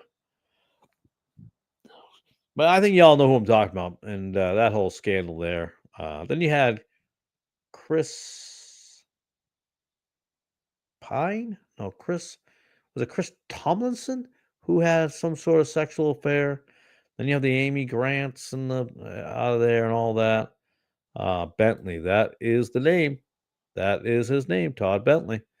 I think his church, if he still has it, or at one point had a church in that foyer where you check in at the Heritage Park. So it's still there. It still exists. I actually came across a channel, um, some traveling vlog channel. I don't know why it popped up. This was got to be a few months back, and it was Heritage Park USA. Oh, I know what it was. I was talking about parks to my kids. We went. I went to a park called Whalum Park. Went Whalum Park. You'll have a whale of a time up in Lunenburg or Fitchburg. I don't know. I think it was considered in Lunenburg. Now it's actually torn down. There's a bunch of condos there, and I was talking about the different. Sorry, I smell smoke. I looked at the house up there. It's not my house on fire. So it's Friday through the woods. There's a house down that way. They might be having a fire outside. And it's just now getting down here. But what was I going to say? And that's when it came up, and the park is still there. So, I mean, some of it's shut down, I guess, but it's still there. That's pretty wild, all that area. And then some of them are used, some of the cabins are used for apartments or something like that. I don't know. It's weird. With all these names being thrown around, what I really meant to say about Dr. Georgie earlier, sometimes some people are so intellectually smart and know the Bible so thoroughly well. There's going to be more. Waiting on part 2. Sometimes it's hard to tell if they're saved or just smart. Yeah. Some are saved up here, some are saved down here. Agreed. I think what did I say? I think I actually I think I said intellectual idiots. Brother Calvin can, if he remembers me talking and all the other night on that channel. I think I said that most theologians, or I don't know who I was talking about, but most of them are just intellectual idiots. That's what I believe. I think who was on at that time? That guy from some guy named Micah from 33rd Book. I think that's what his name was. Micah 33rd Book. I have no idea who that is. Never heard of him either. And then that Calvinist kid there, David or no, Dan, Dave, something like that. And Jim AV 1611. Oh, Brother Calvin. Maybe, well, I don't know if you're still with me. I'm down to 4 people watching, although we're 3 hours in, so we should probably wrap it up shortly. Jim AV 1611. Did he serve in the military? Maybe you weren't. Maybe you were here when I was talking about it much earlier, but I believe Brother Jorge knows he may have served. I don't know if he served or not. I never even noticed it or not. But if he served, I'd love to talk to him about if he collects. But I don't want to talk to him on screen. I like to talk to him behind screen because I don't want to call people out or anything like that. But I like to know if how long he served and if he collects government money. Oh, that's what I say about Brian. Way back in the day, Jorge, I asked Brian point blank. I asked Brian, well, on the thing, your wife being former military, does she keep the checks? And he said, no, they don't keep the money. They deny the money. So I thought that was interesting. So I don't really know. He said he did when I was watching. Did he? I didn't even notice. Wow, did I not pick up on that? I did not pick up on it at all. I'll have to go back and watch that last part of it. I didn't. I didn't notice it, but I'd like to have a conversation with him on that. He seems like a decent guy. He seems like a good man. He seems truthful and honest. He seems. I don't know a lot about him. I've only seen him a couple of times on there talking, so I don't know a whole lot. Who I don't understand is on there talking all the time is that kid who's a Calvinist. I don't understand why. If he hasn't figured it out now, if he's not listening now, I don't think that he's ever going to listen. I don't know why. Um, I don't know why Dr. Giorgio there entertains him. I'm very curious about that because we know he's not legit, right? So why keep on going down this rabbit hole with him when he's not listening? I don't know. I don't think he's truly looking for the truth, but I could be wrong. For them to have been covering the King James Bible as God's inspired preserved word, they didn't seem to have a full grasp on the subject, but that's just my opinion and why I'm glad you came on. Well, I appreciate your kindness there, but yeah, I thought they were going to be talking more about it. They talked about different scriptures and stuff like that are changed and different, but a lot of us know that now, I guess you can say. I mean, Brother Jorge's got a good grasp on that kind of stuff. Brother Calvin, I know you have a good grasp on the differences that exist out there in the scriptures, but I don't know. I thought they were going to really dive deep into the whole inspiration and talk a lot more about that. I don't know. I'm with you. I think I'm not. I don't know 100% what I was expecting, but I was expecting something different, more than what I saw, and so I probably should have came on it sooner to discuss it because I was trying to. I talked real fast, and sometimes I do talk fast, but I was really trying to talk a lot quicker because I knew time was running out. So I wanted to get what I had to say, my point or whatever across, but I don't I don't know. I don't know why the Calvin guy. I think that's distracting. I think he takes things off the point. I think Jim contributes decently to it. It's that Micah guy. I'd never even heard of him before. That's the first time I saw that guy. But the name 33rd Book sounds familiar to me. I don't know why. Um, I think he said he has a YouTube channel. I'll have to look it up. And then I saw him talking to some guy named Gordy. I don't know who that is, but it's an older gentleman. But I don't know. I think it's good to see some type of fellowship, but sometimes when I see his channel, I'm expecting, and the reason I clicked into that one big time was call it clickbait if you want, but King James Bible inspired, changed my mind. Well, nobody changed his mind or anything. Nobody attempted to do that. It went down. I think the guy from Calvinism tends to uh, take things off the rails. That's my opinion, but away from the truth. But that's my opinion. Is that the same 33rd book I'm thinking about? I've never seen his face before. I don't know. I don't know if it's the same one you're thinking of because I don't know. I don't know who 33rd book is. Let me see if I can. Hold on. Let me see if I can pull it up on my other channel here. My other section here. Pull this up over here. What did I just do? I don't. Yeah, I don't know if it's the same one. Micah 33rd book was agreeing with everything you stated, according to his head shaking up and down. Yeah, I think I know I did notice him shake his head up a couple of times. I was more looking at George, because I guess my conversation was directed towards him, so I was more looking at him. So what is this? Is this channel Micah? All right, Mike. Hold on, Micah. He has no H at the end, I believe, right? Because he made a joke about that. Micah 33rd book. Nothing came up. So I clicked in the YouTube Micah 33rd book, and nothing came up on my YouTube. So sometimes when a channel doesn't have, like, if you don't know who I am, if you type it in, you won't find it because I'm such a small channel, I won't pop up. There's a few using variations of the Monica 33rd book. All right, so let's just type in 33rd book then.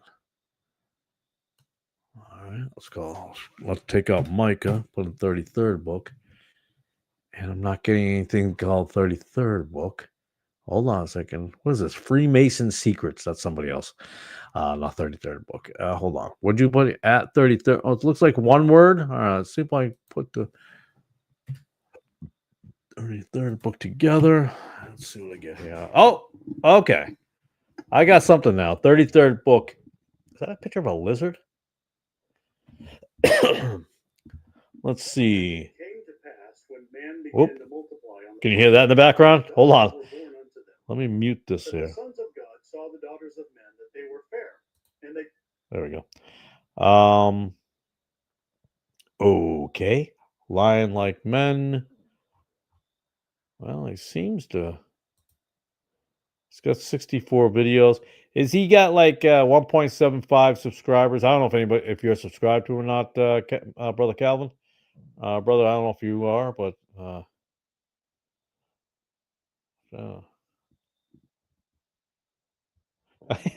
he's pretty bragocious, though. It says, words can't begin to describe this channel. Quite possibly one of the top 5 channels you'll ever encounter. The other 4 have slipped my mind at the moment. Very good. I appreciate the humor a little bit there. Daughters of Men in Liger DNA.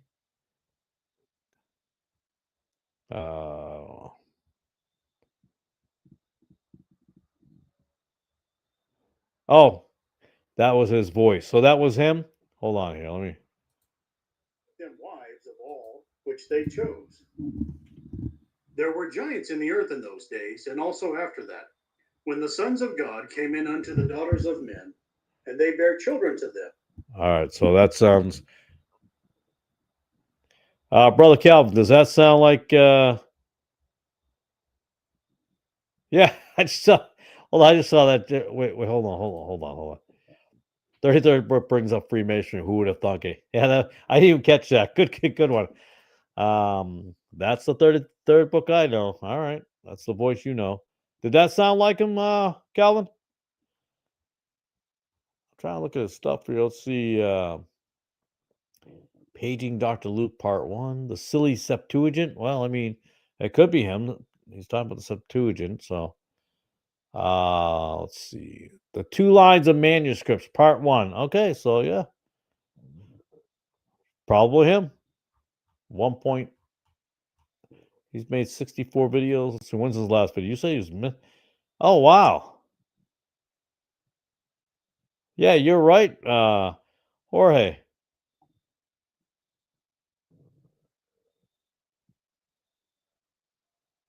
Four years ago. His last video, unless he's under another channel, 4 years ago. Wow. Yeah, his most popular one had 97,000 views 8 years ago. Cherubim. Why I'm not Jehovah's Witnesses. Okay. All right. I'd have to see him, bro. That was the first time ever seeing him. Yeah, I've never heard of this channel. Probably because it's hasn't done anything in 4 years, so that's probably why nothing ever comes up. Well, that's interesting. He just showed up out of the clear blue, I guess. Has he ever been on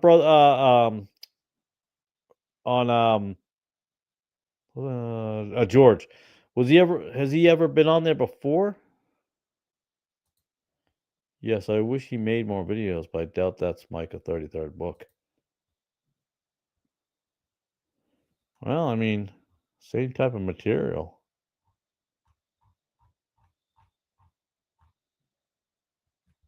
Well, and he said he had a YouTube channel, so it's got to be Westcott and Horde. He's got 2 lines of manuscripts, part 1. I think it's the same dude. I'm gonna X out of that now. I think it's the same guy. I'm pretty sure it is. He doesn't have but there's no pictures of him or anything like that, except for that sighting of him on George's channel. I have no idea who he is. I'm not saying he's a bad guy or anything. I don't know nothing about the guy. I'm not gonna start making judgment calls for 2 seconds. Oh, hold on. I'd have to pull it back up to do a link thing. Hold on a second. Let me pull it back up, and I'll send it over to you as quickly as I can. Where was I? Let's see. Let's see. Go to history because I just watched it, but it's not in my history. What in the world? Why is it not my histories? I just watched it like 10 seconds ago. 33rd book. Okay. All right. Let's just and it came to pass. Whoops, I did it again. Hold on. All right. How do I do that? Let's see. I'll just pick this and just link it. Copy link.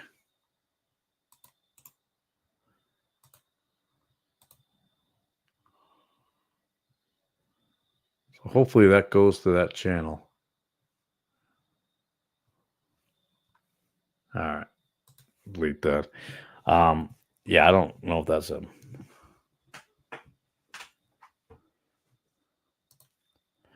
But the guy I saw on George's channel said Micah 33rd book. I was curious to know if it was the same person. Maybe his name is Micah. He did say that's his real name is Micah, and he made a joke about that his parents didn't think he was smart enough to have an H at the end. I think he was making a joke. So his actual name is Micah. Maybe he's Micah from 33rd book. That's what I'm guessing he was trying to say. I've never heard of him, so. But I know that George there pops up every now and then on that Council on Might. And that's another thing I want to ask George, why he uses Latin in his title.